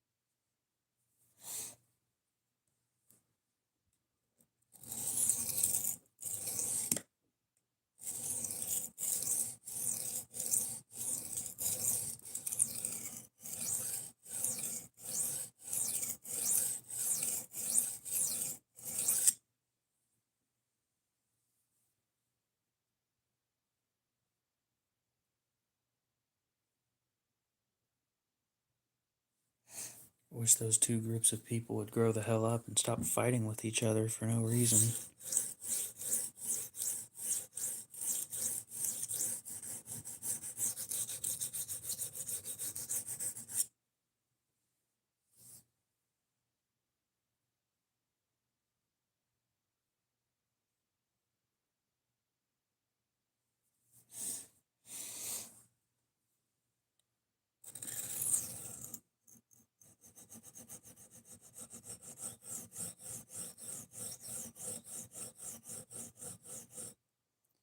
How long has this feud been going on for?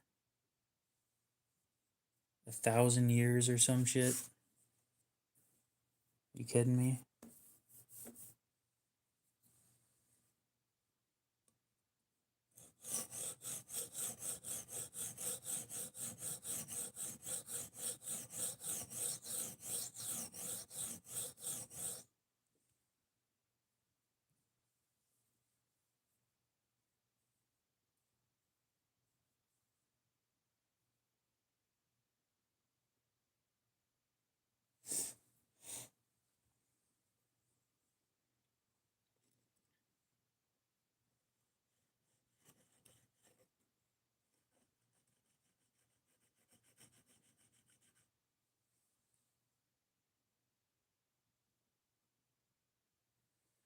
Well, then somebody please explain to me why.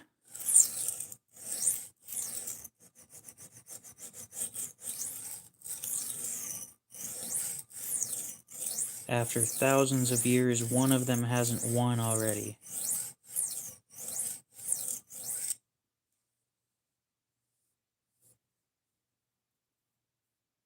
I would assume that that's why people stick around. It's because that they find this satisfying.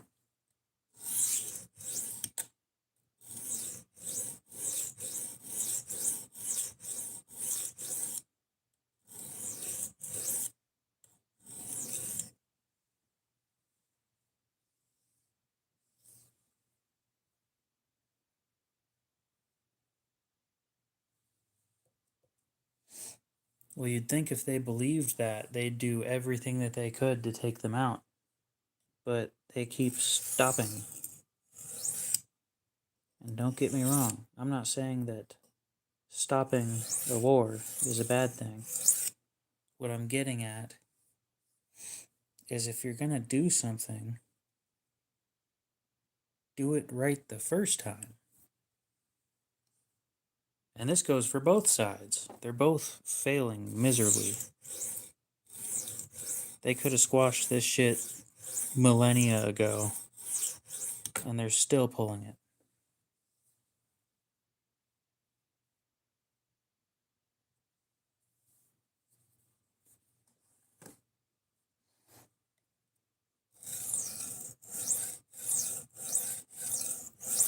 It's like a family feud.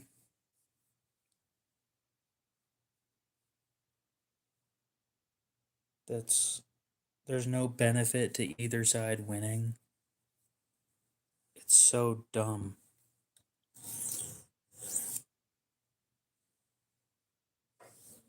I actually jammed it into the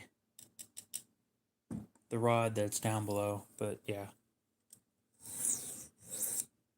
Basically the same thing.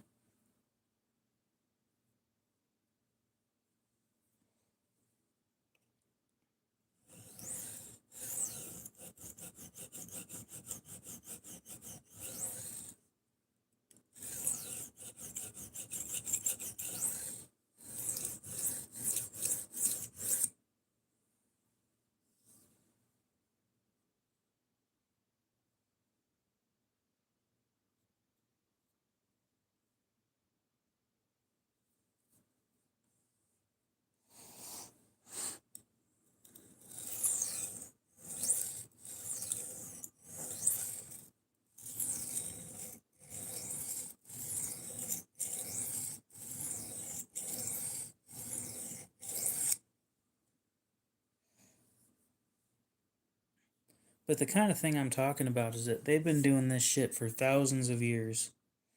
They haven't settled it yet.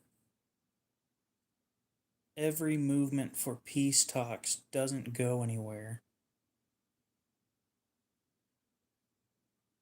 Like, either grow the hell up and get over yourself, or, and I'd prefer growing the hell up and getting over it, or grow a pair and finish it.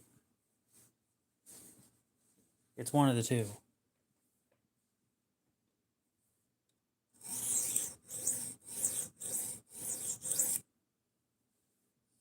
Because, in my opinion, prolonging suffering like this while war itself is in most cases unethical, prolonging suffering for thousands of years is, in my opinion, worse. It is sad.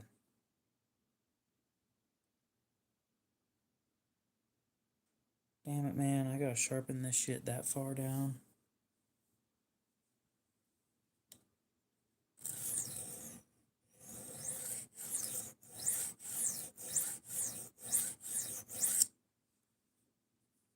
What I'm getting at is these two groups of people have been doing this shit since, what was it? The Pharaoh was still around? And you still haven't figured this shit out?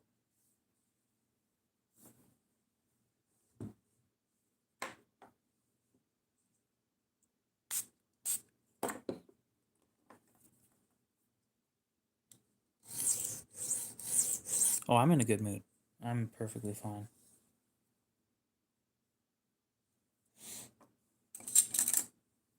I'm just saying that that whole situation's dumb.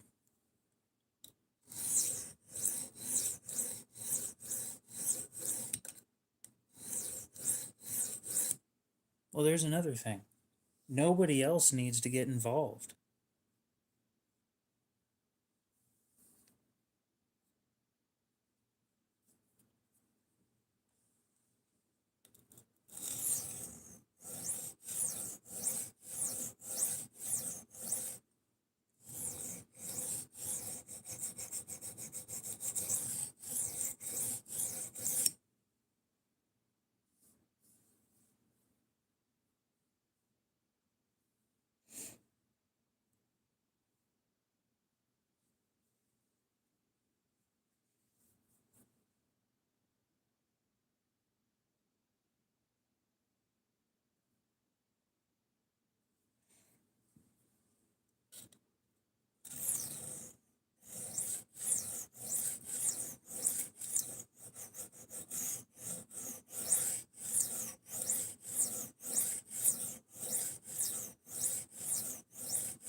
Anyway, once I'm finished with this one, I'm gonna go ahead and end the stream.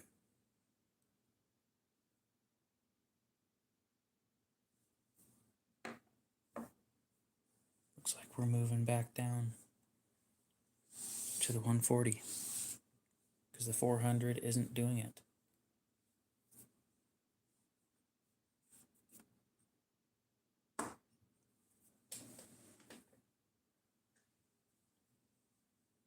I mean, to me, that's how it all is.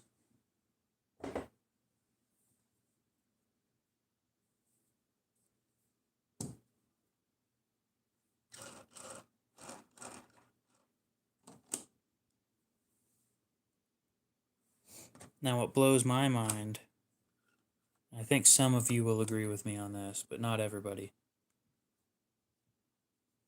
Those mega churches that aren't taxed,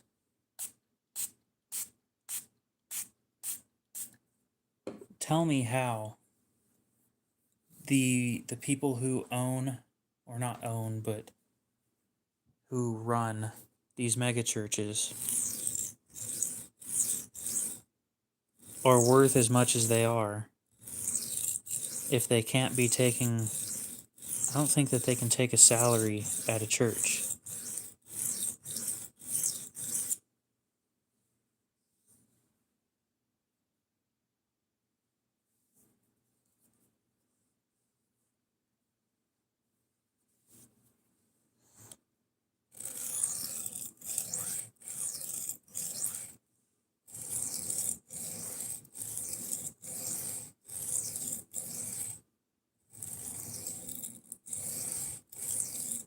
Like they've turned one of the names that I have in mind at the moment is Joel Osteen,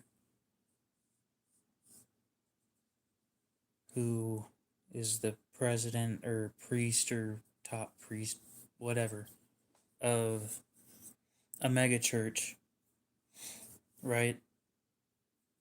He himself has a net worth in the millions. and keeps getting more and more shit given to him by the church.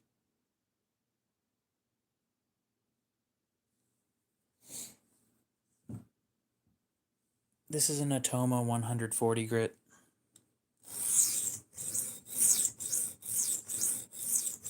It's supposed to be for flattening whetstones, but it's really good at this.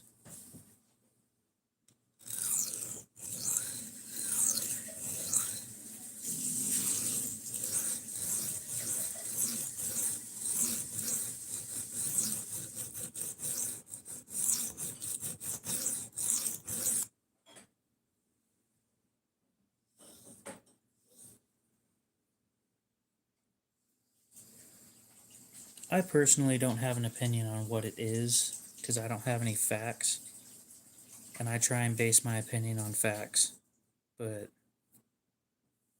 some shit's going on there that needs to be looked into.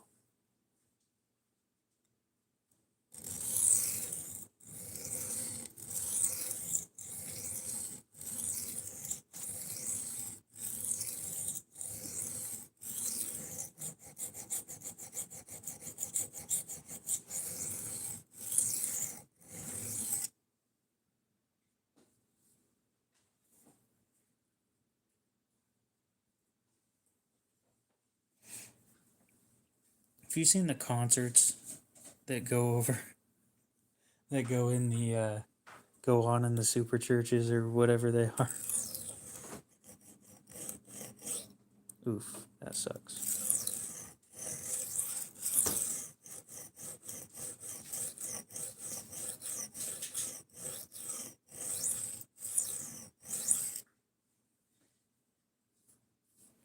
Yeah, I don't like the thought of that, selling out. I don't plan on ever doing that. You'd have to give me some insane amount of money to pull that off. Because money isn't a big deal to me personally.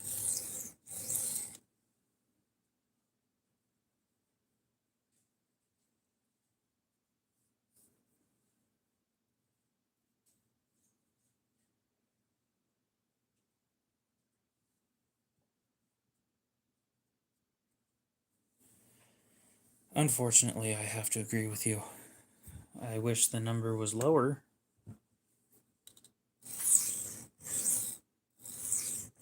I don't know. I'll say maybe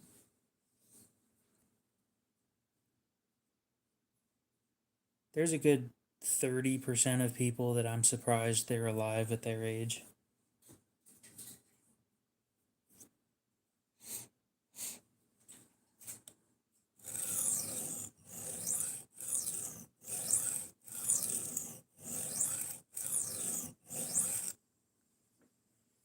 I'm just not a money motivated person.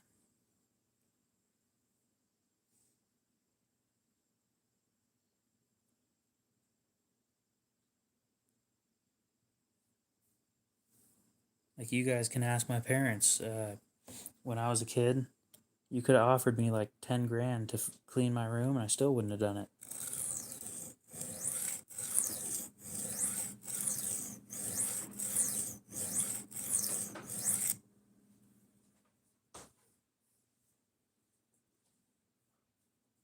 And you can give me all the excuses of why 10 grand is worth cleaning my room, and I still wouldn't have done it.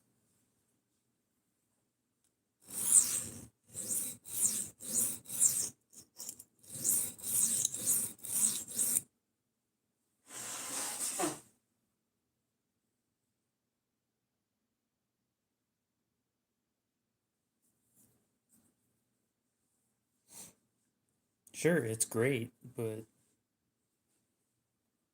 unless I wanted to do it, there is nothing you could have done to have convinced me to do it. And I guarantee you, in the middle of it, when I find a Lego, I'm going to be pulling out my Lego set and playing with them instead of cleaning. I know that for a fact because I've done that multiple times.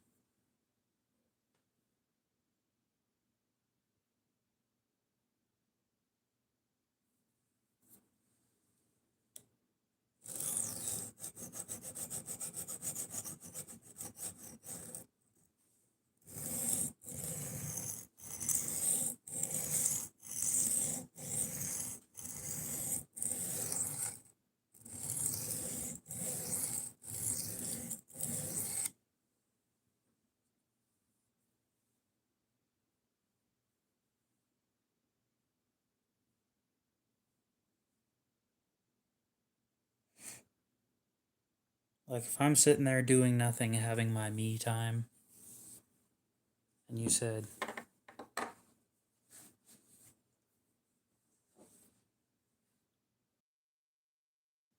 I'm trying to think of a number that at that point I'd just go and do it. And at the moment, I think it's like the $20,000 range.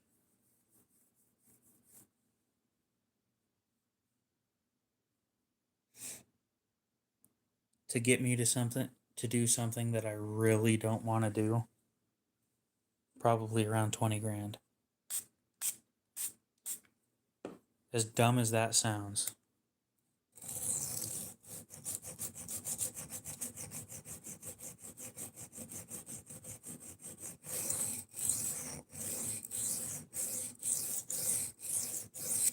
That is just the way that I am.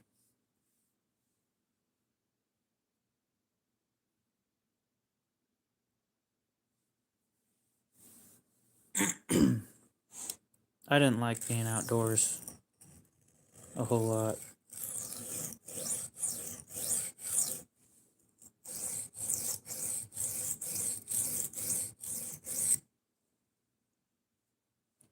I wasn't very fast.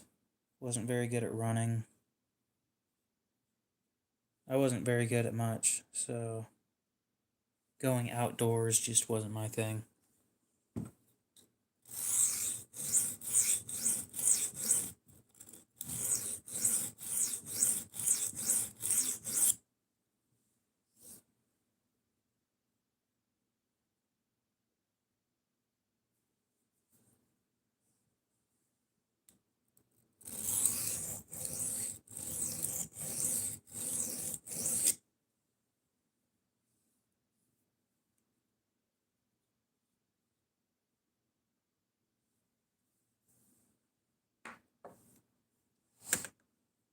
No, but it doesn't surprise me.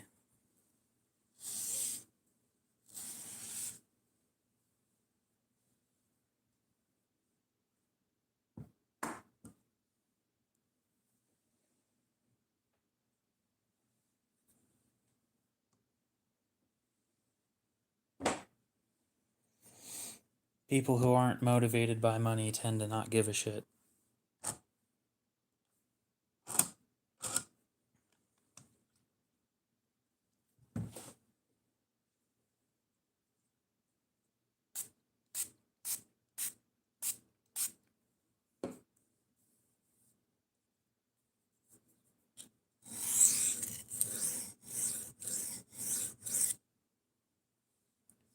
Yep.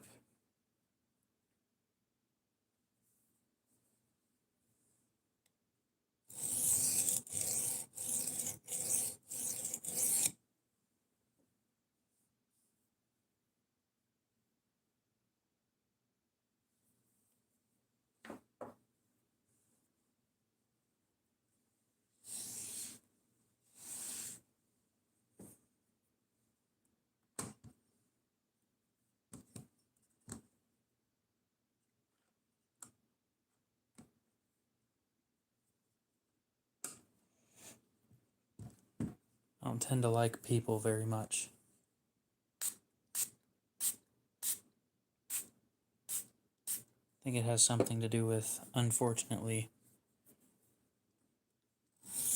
like normally I'm pretty humble about things, but I don't always enjoy being the smartest person in the room.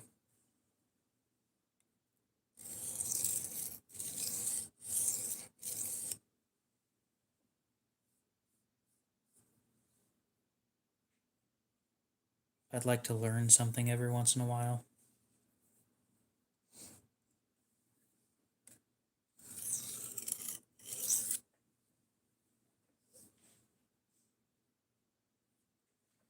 And unfortunately, most of that learning nowadays comes from online. I,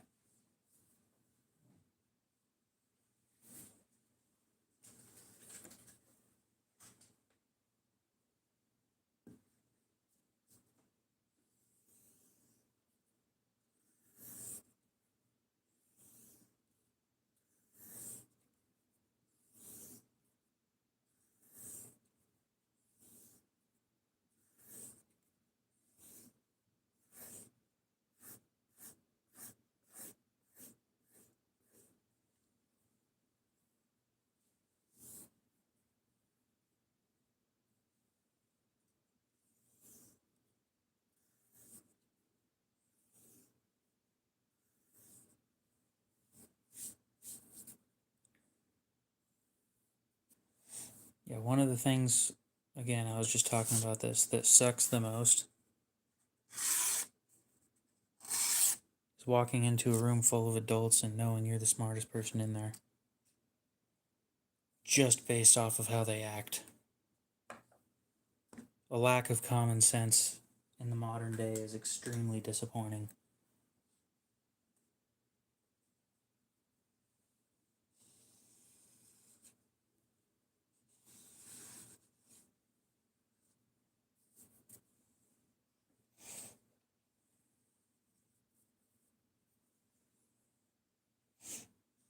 It's like watching children when they drop a ball or something and they walk up to it and they kick it before they bend down to grab it, so then it goes and rolls again. And then they run up to it again and kick it before they bend down to pick it up, and it rolls again, and it just keeps happening because they can't figure out, if I don't kick it, it won't roll away.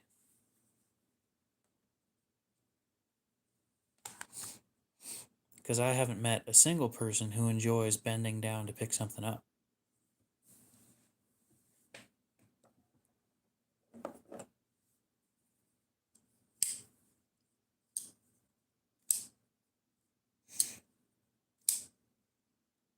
I'm not including the people at the gym, by the way. And most of them probably don't enjoy it either.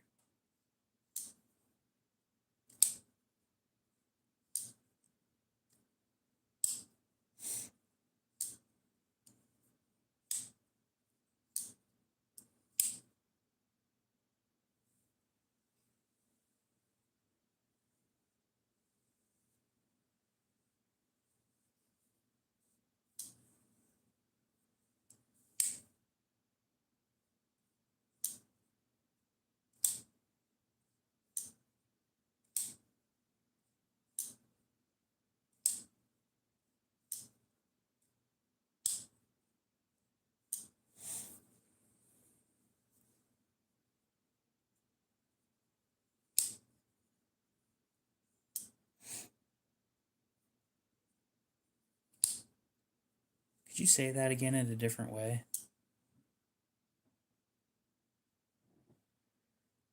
People find other people of their own level of intelligence. Yeah, I didn't get the next part where it says,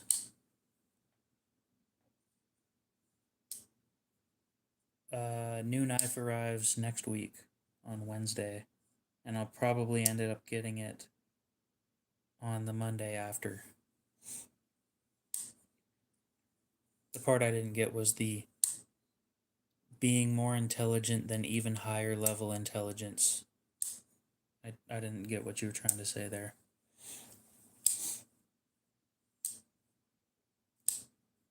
So yeah, you guys get to see what new expensive knife I just dropped a shit ton of money on.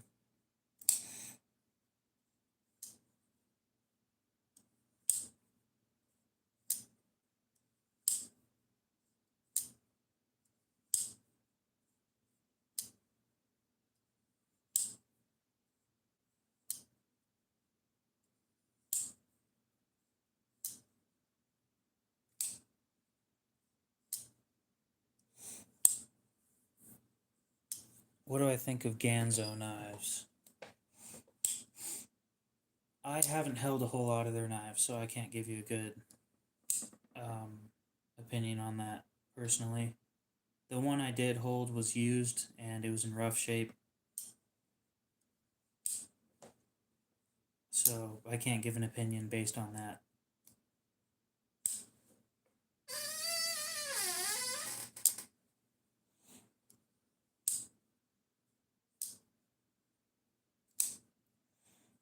Mm.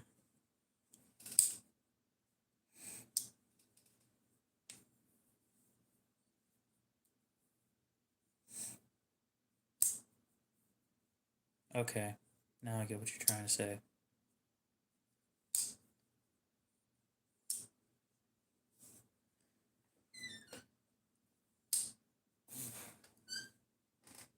I don't tend to hold on, or not hold on, I don't tend to hang out with people my age I tend to hang out with people a little older than me, like in their late 20s, early 30s. So, looking at the rest of my generation and just seeing the lack of common sense and critical thinking skills bothers me, knowing that I'm from the same generation as them.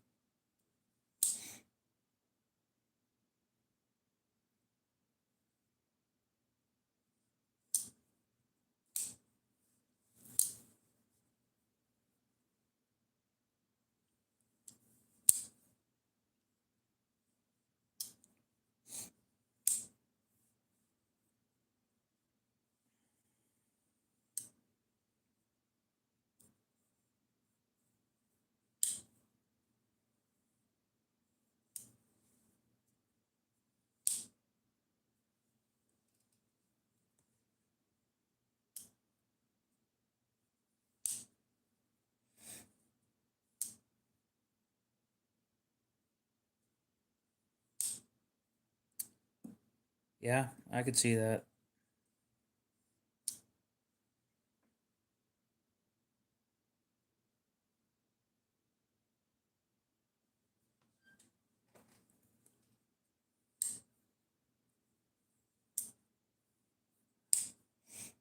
That's a skill set difference type thing.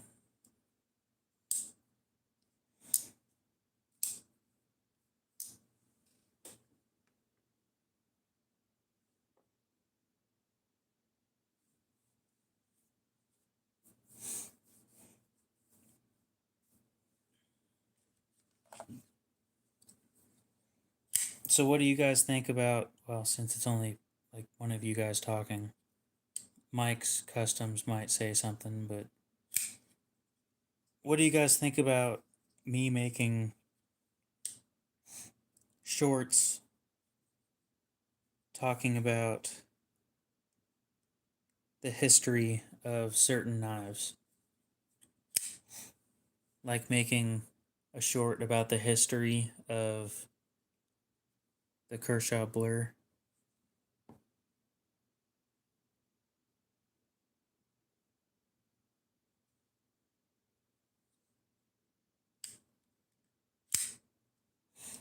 Or the history of the Sabenza.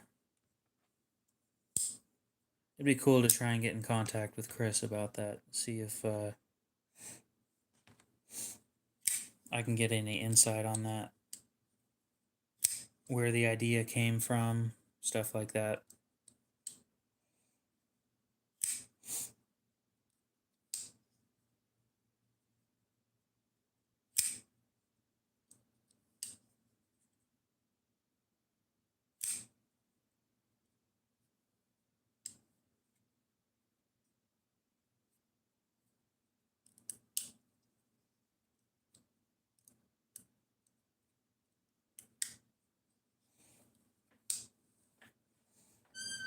Maybe find out where the idea for the ceramic ball bearing on this thing came from.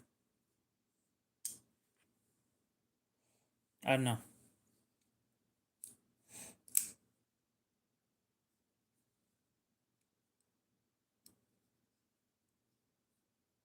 Some knives were, yep.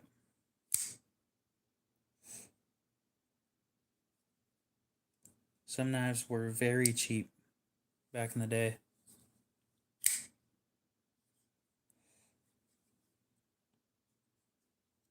Not that Ken Onion's gonna respond if I send him an email or something, but I'd like to know where the idea of the Kershaw Blur came from.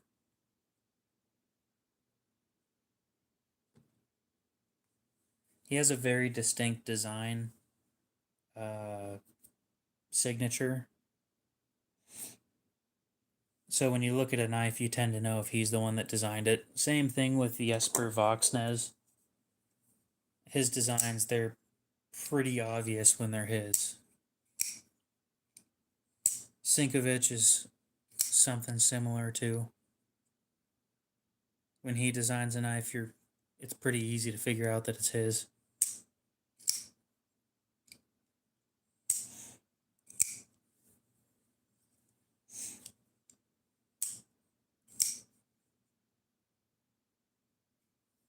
I think it's Tim Gallion. It's blatantly obvious to see if it's his or not.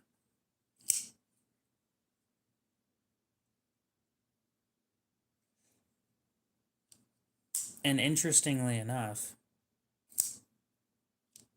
is it in a different steel now, or is it discontinued?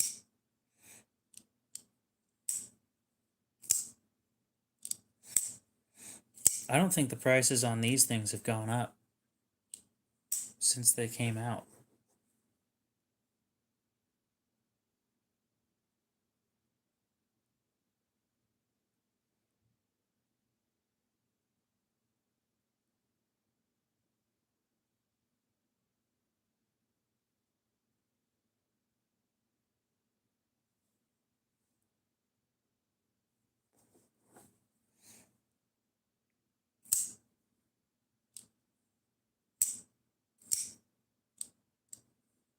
Oh, okay.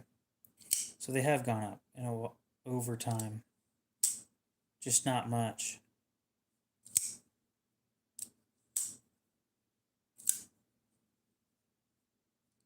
N690 isn't all that different from 440C, to be honest.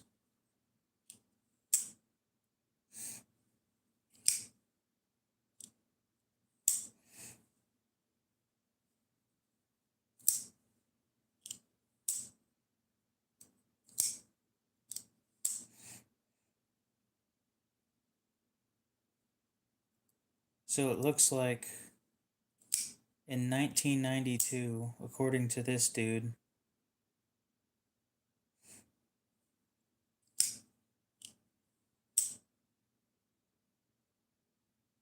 oh, here we go.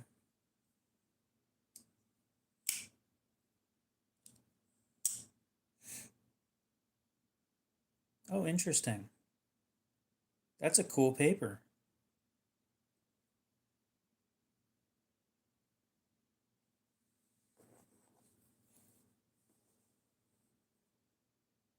Chris Reeve knives from back in 1992.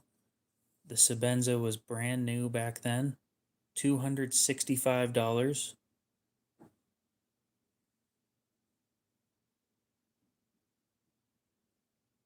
God, what'd I do to pay these prices? All right. Looks like the most expensive thing on the list is the Jeroboam Mark I at $290.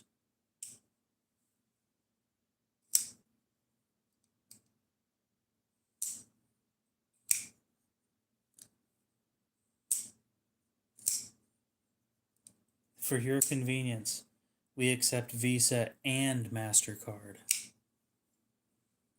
Ooh.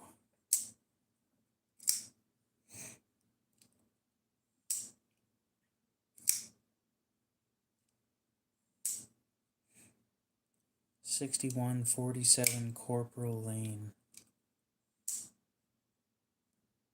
6147 Corporal Lane.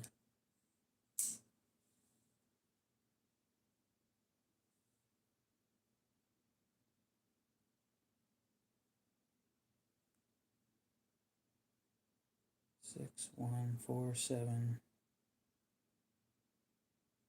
Corporal Lane.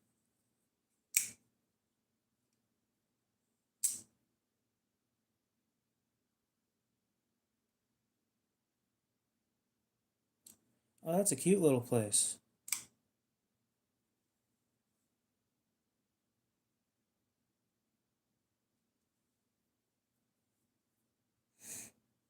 It's a wood refinishing place now.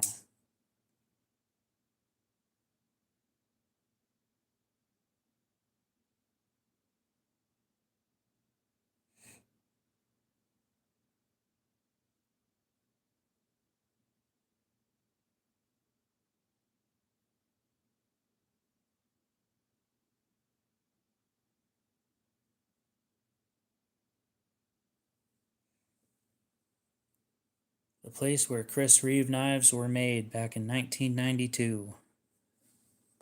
Tiny little brick office off of a street almost out in the middle of nowhere at the time.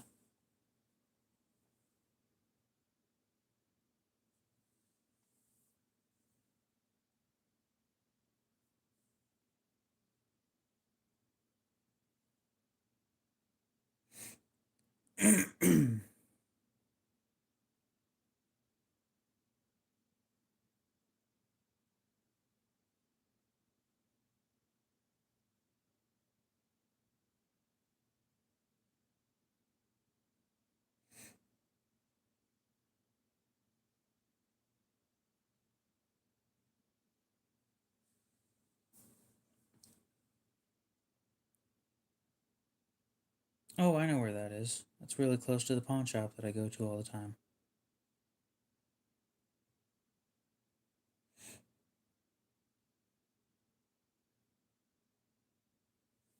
I'm trying to think of where they are now from where they were.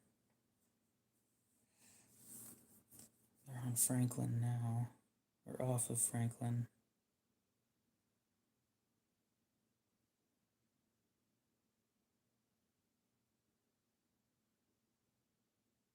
No, they're off of Overland now.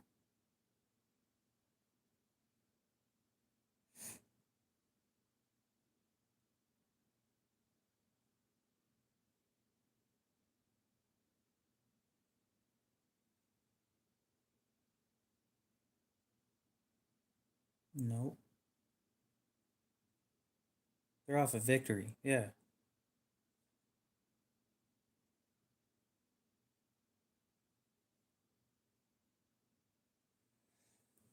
So they moved from up there to right there.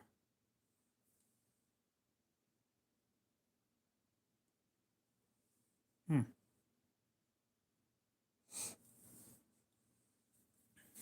Boker Rambler.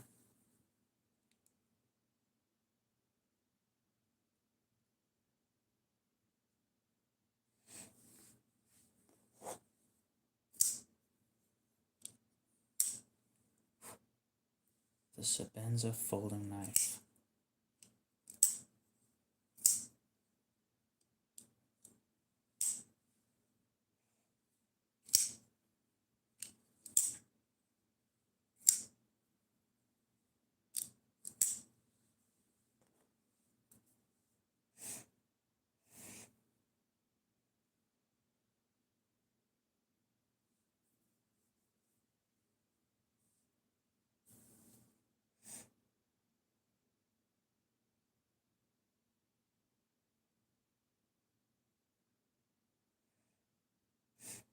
That's awesome.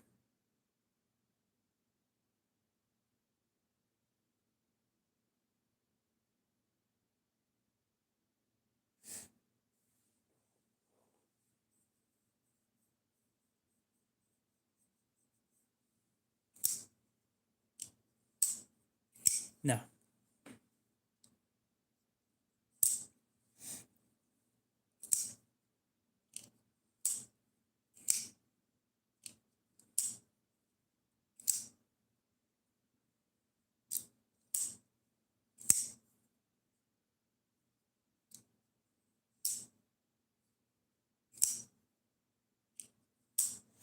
No, I don't think I'm gonna reserve one. They don't. So their custom work stuff that they do, I learned this the other day, really isn't that impressive. Um,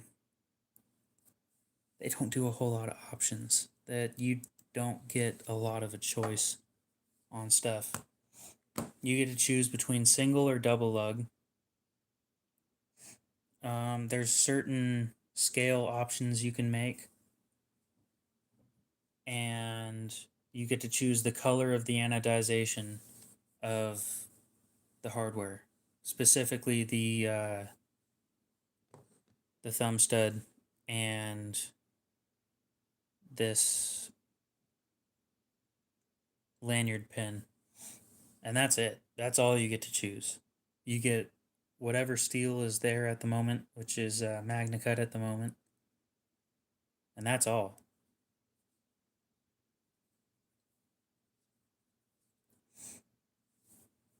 So, with that being the case, there isn't a whole lot of options there. I'd much rather have one or have custom made scales than buy a custom from them directly.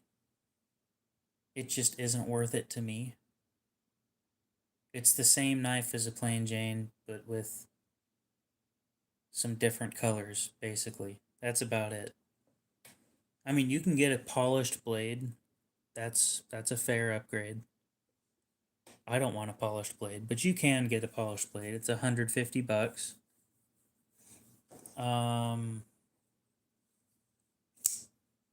You can get an aftermarket, or not aftermarket, a factory lanyard with different stuff going on. Like lanyard beads, they sell lanyard beads in store.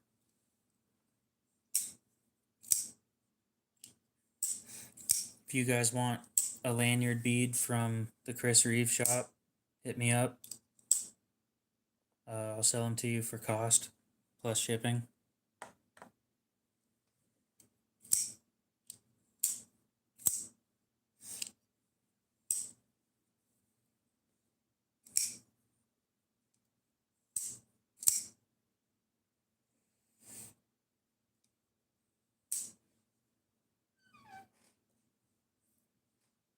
It's probably the cheapest thing that they sell. They're like $15 or something last time I checked. I didn't really look into it all that much.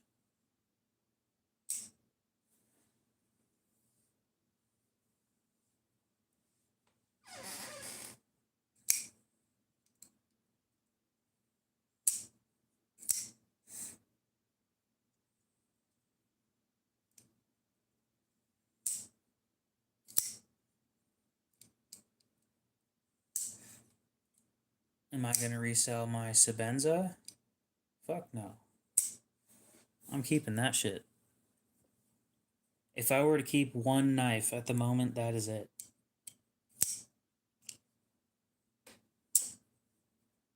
If I had to get rid of everything else, that was the option of the one I'm keeping.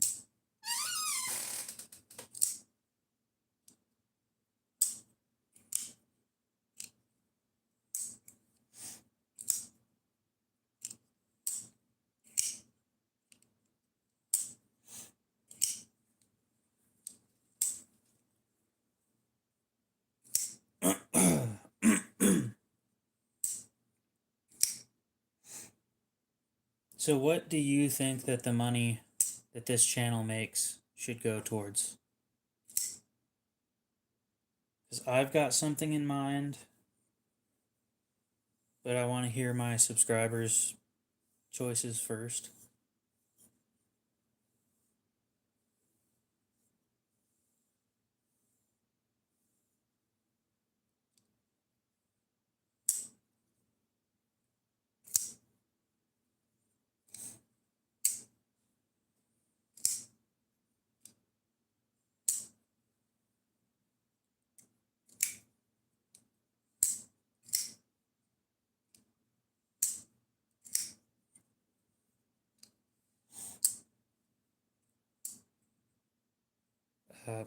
Probably not going to happen.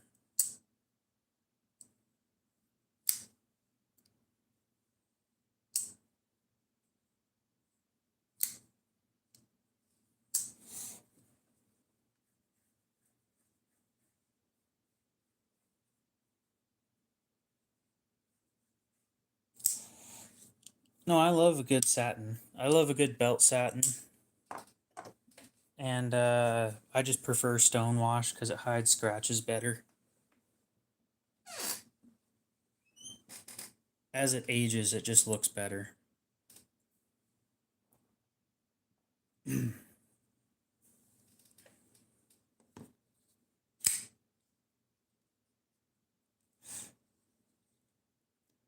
It's hard to screw something up when it already looks screwed up.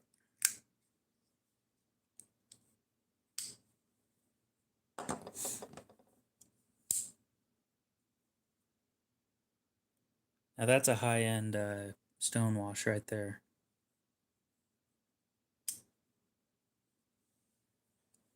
You know what I want to try that I don't think I've ever heard of anybody trying?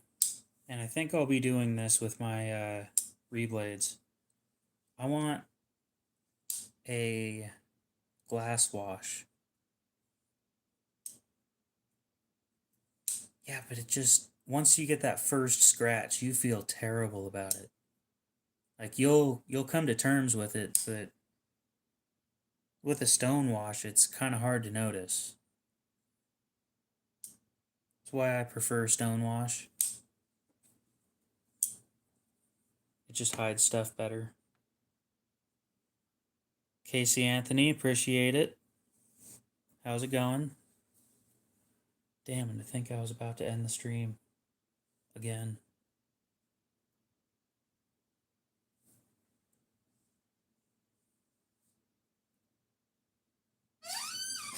Squeak. If you say so.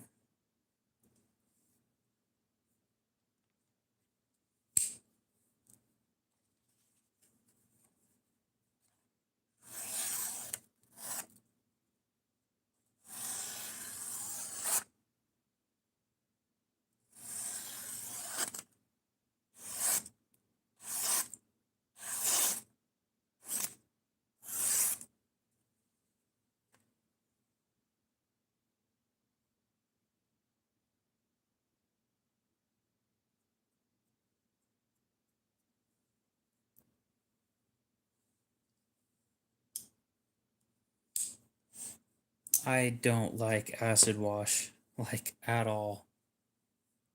I don't like acid finishes.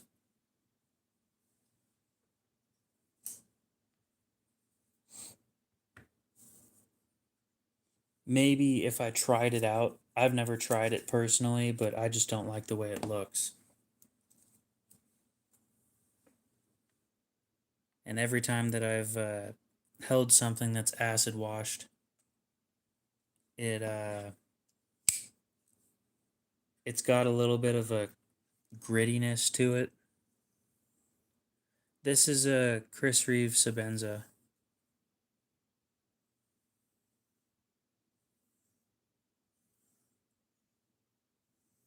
It's the one I was saving up for a long time. No, the Dragonfly isn't for sale. Unfortunately.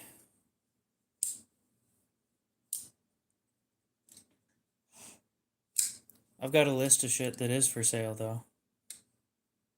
No, this is the real one.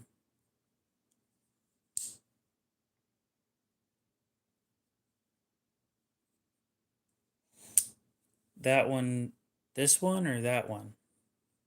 This one retails after tax for $580.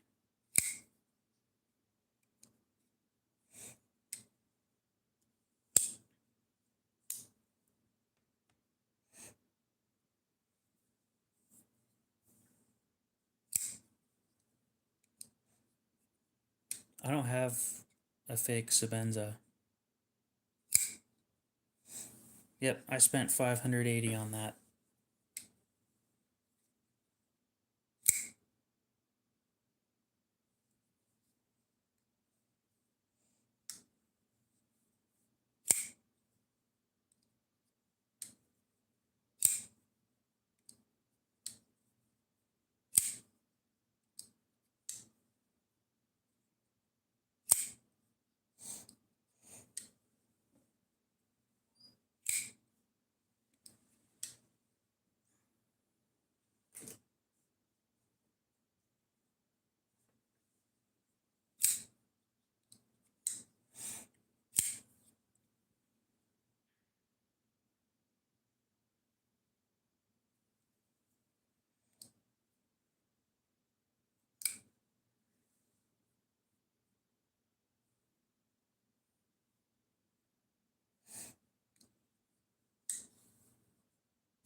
No, I wanted it.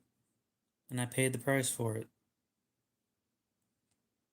I wanted to buy one brand new, just so that I could say I could.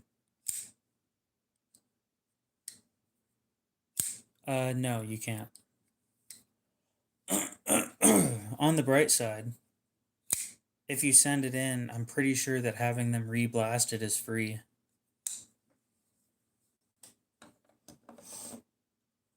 So every few years, when you feel like it's too scratched up or if it doesn't have any grippiness to it anymore, just send it in and have it redone, and then it comes back looking brand new.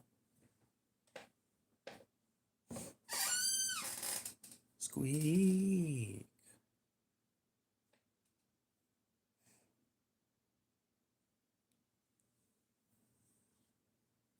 No?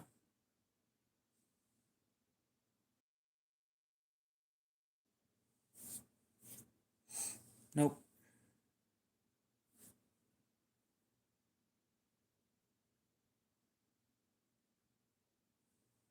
Uh, no, you can't. You can't take the thumb stud out unless you press it out, and then you're never getting it back in. And then your knife's modified, and they won't cover the blade anymore.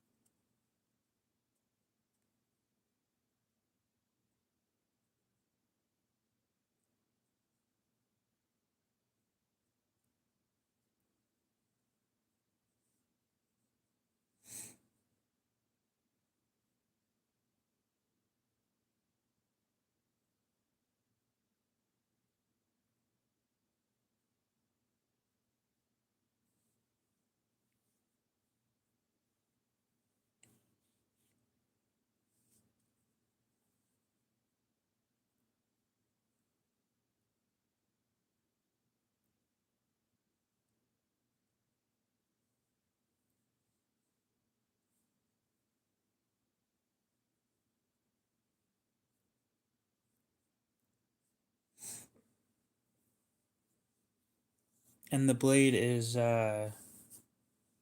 stonewash on this.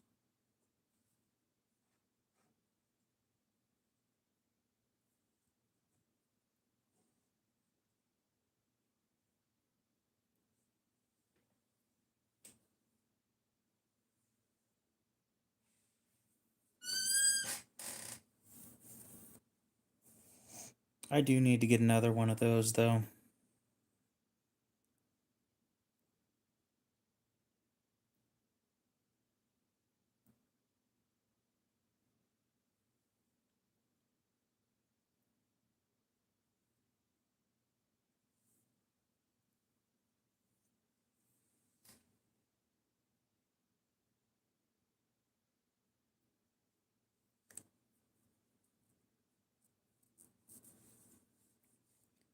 I've thought about getting a Strider, and when I think of Strider, that's the only thing that I think of. I don't think of any other model.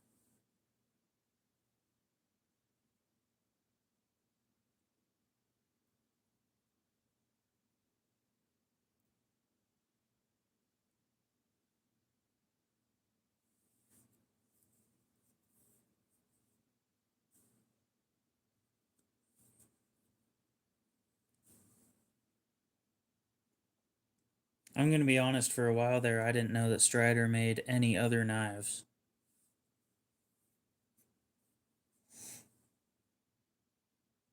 But if I'm going to get one, it's going to be a titanium frame lock.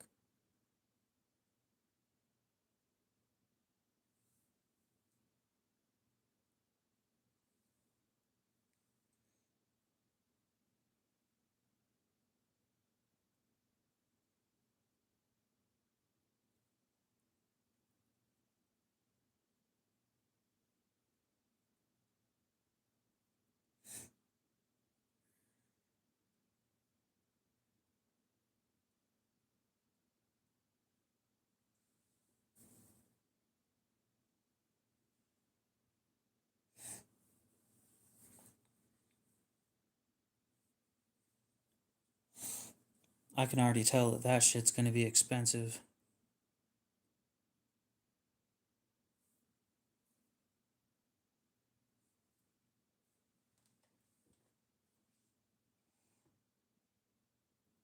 Oh.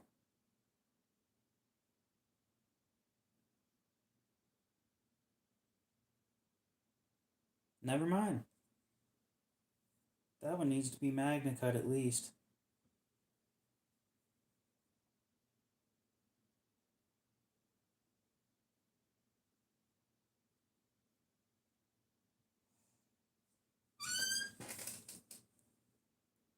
So that's the one I was looking at right there, but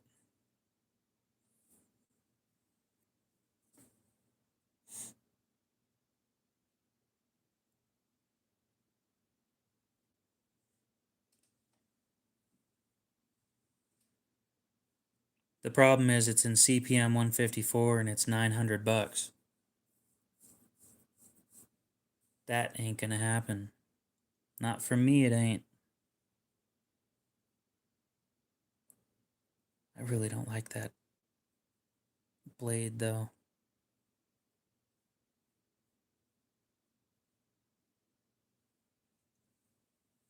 Sounds like I'm not buying a Strider then.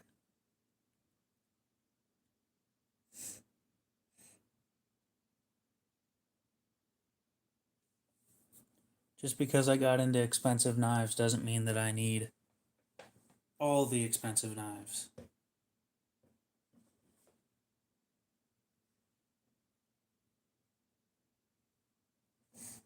And I think this thing's gonna be hard to beat.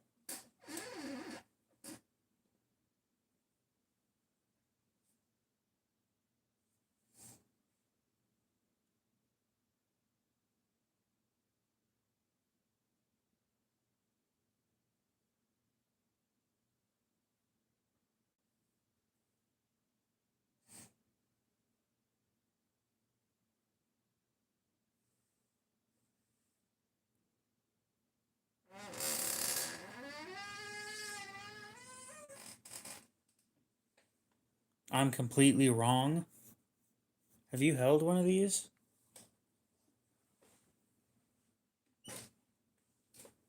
I'll admit I've never held a Strider, but I doubt it's much better than that.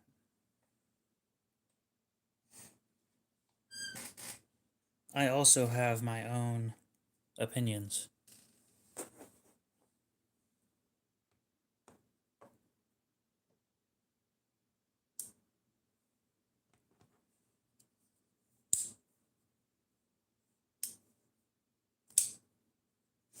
There aren't very many knives where I pick one up and say I have to have that. Okay, I'm talking facts. This is better.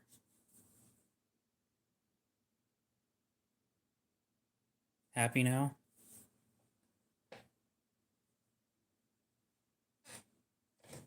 I've yet to get an Opinel. I'm surprised I haven't gotten one of those yet. You'd think by now I'd have one, but apparently not.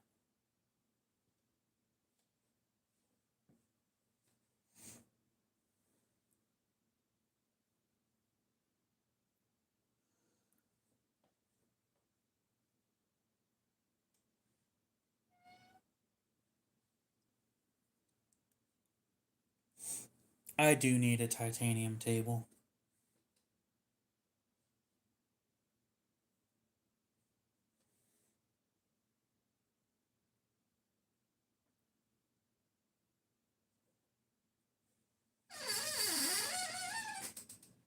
Squeak.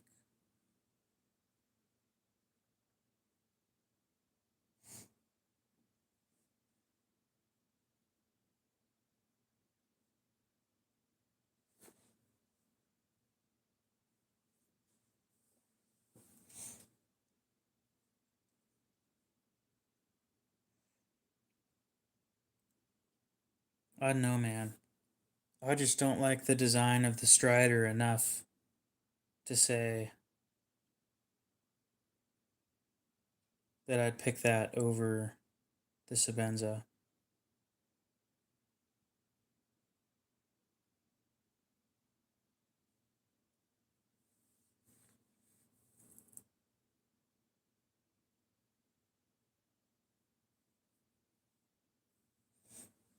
Diamonds are a little more expensive than titanium.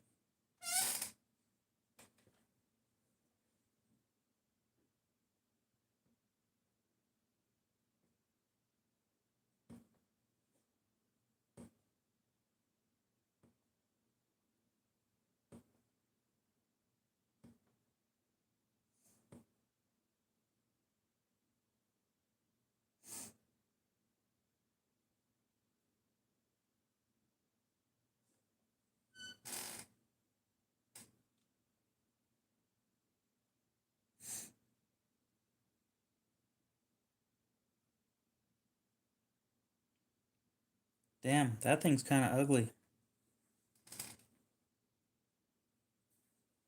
Can we at least agree that this thing is ugly? Mike? This side looks cool. That side's ugly as shit.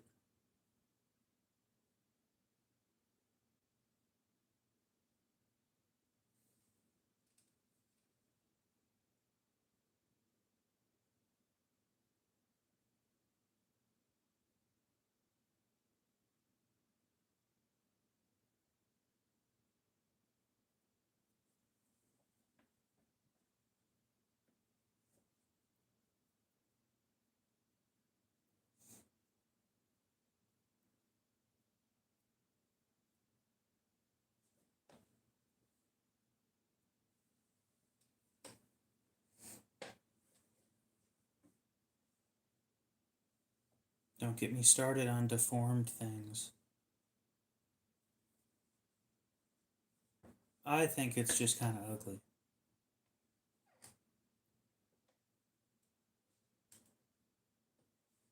Kind of starting to sound like Strider knives just aren't for me. Because I'm going to be honest, I don't really like the other one all that much either.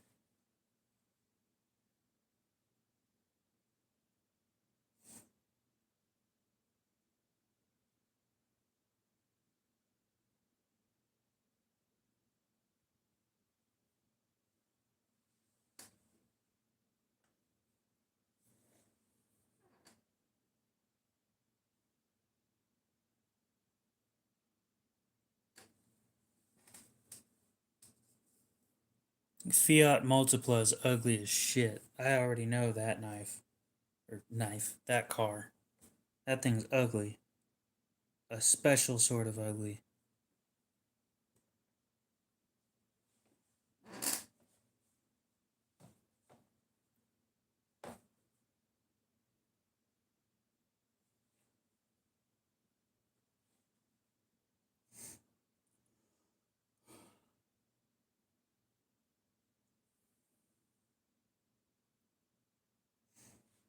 Can someone tell me why the Protec Godson is the cheapest knife on Blade Binge? Or on Blade HQ for Protec?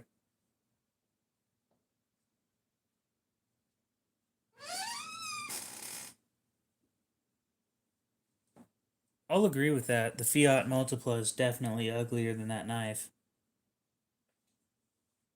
But that knife was still ugly.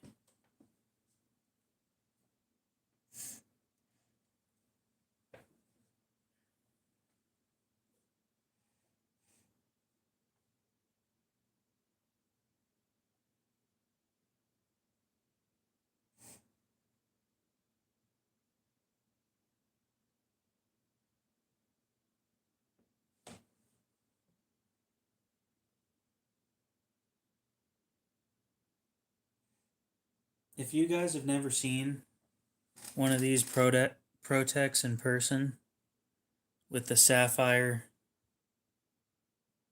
PVD, you need to see one of those in natural light. Oh, it's beautiful. I mean, this thing's way too small, but that sapphire PVD is gorgeous.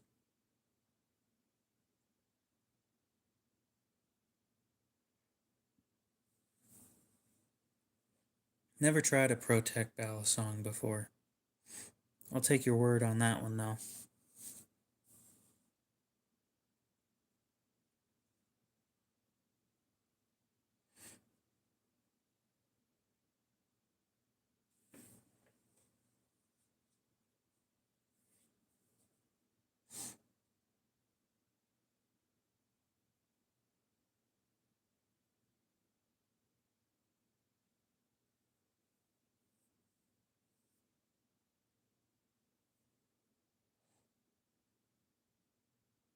Hmm.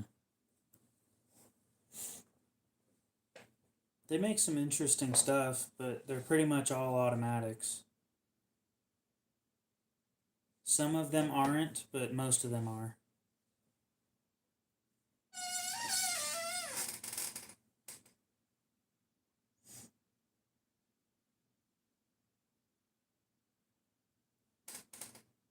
Anyway, guys, I wanted to end the stream about an hour and 40 minutes ago. So I think here in about 30 seconds, we're going to go ahead and end the stream.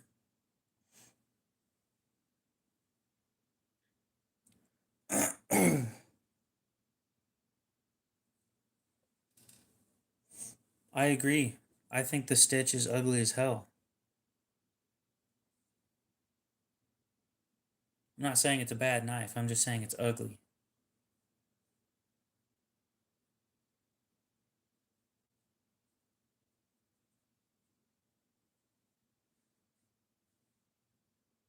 Anyway, guys, if you have anything else you'd like to say, please say it now.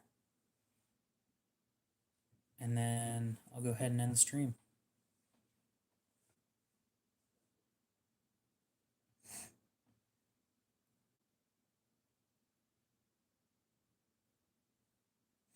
Okay, we'll see you later, Bob Rick.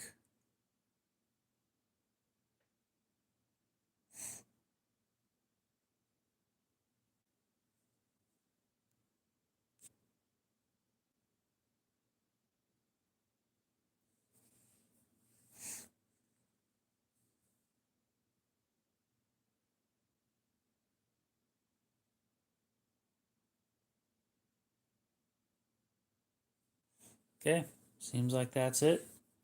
Hopefully, you guys have a great rest of your night, day, morning, whatever it is. And we'll see you in the next one. I do appreciate all the donations, by the way, guys. I'd like for that to start going towards something. I need some opinions on what it should go towards. Cody, we will see you later. Have a great night. And Mike, we'll see you later as well.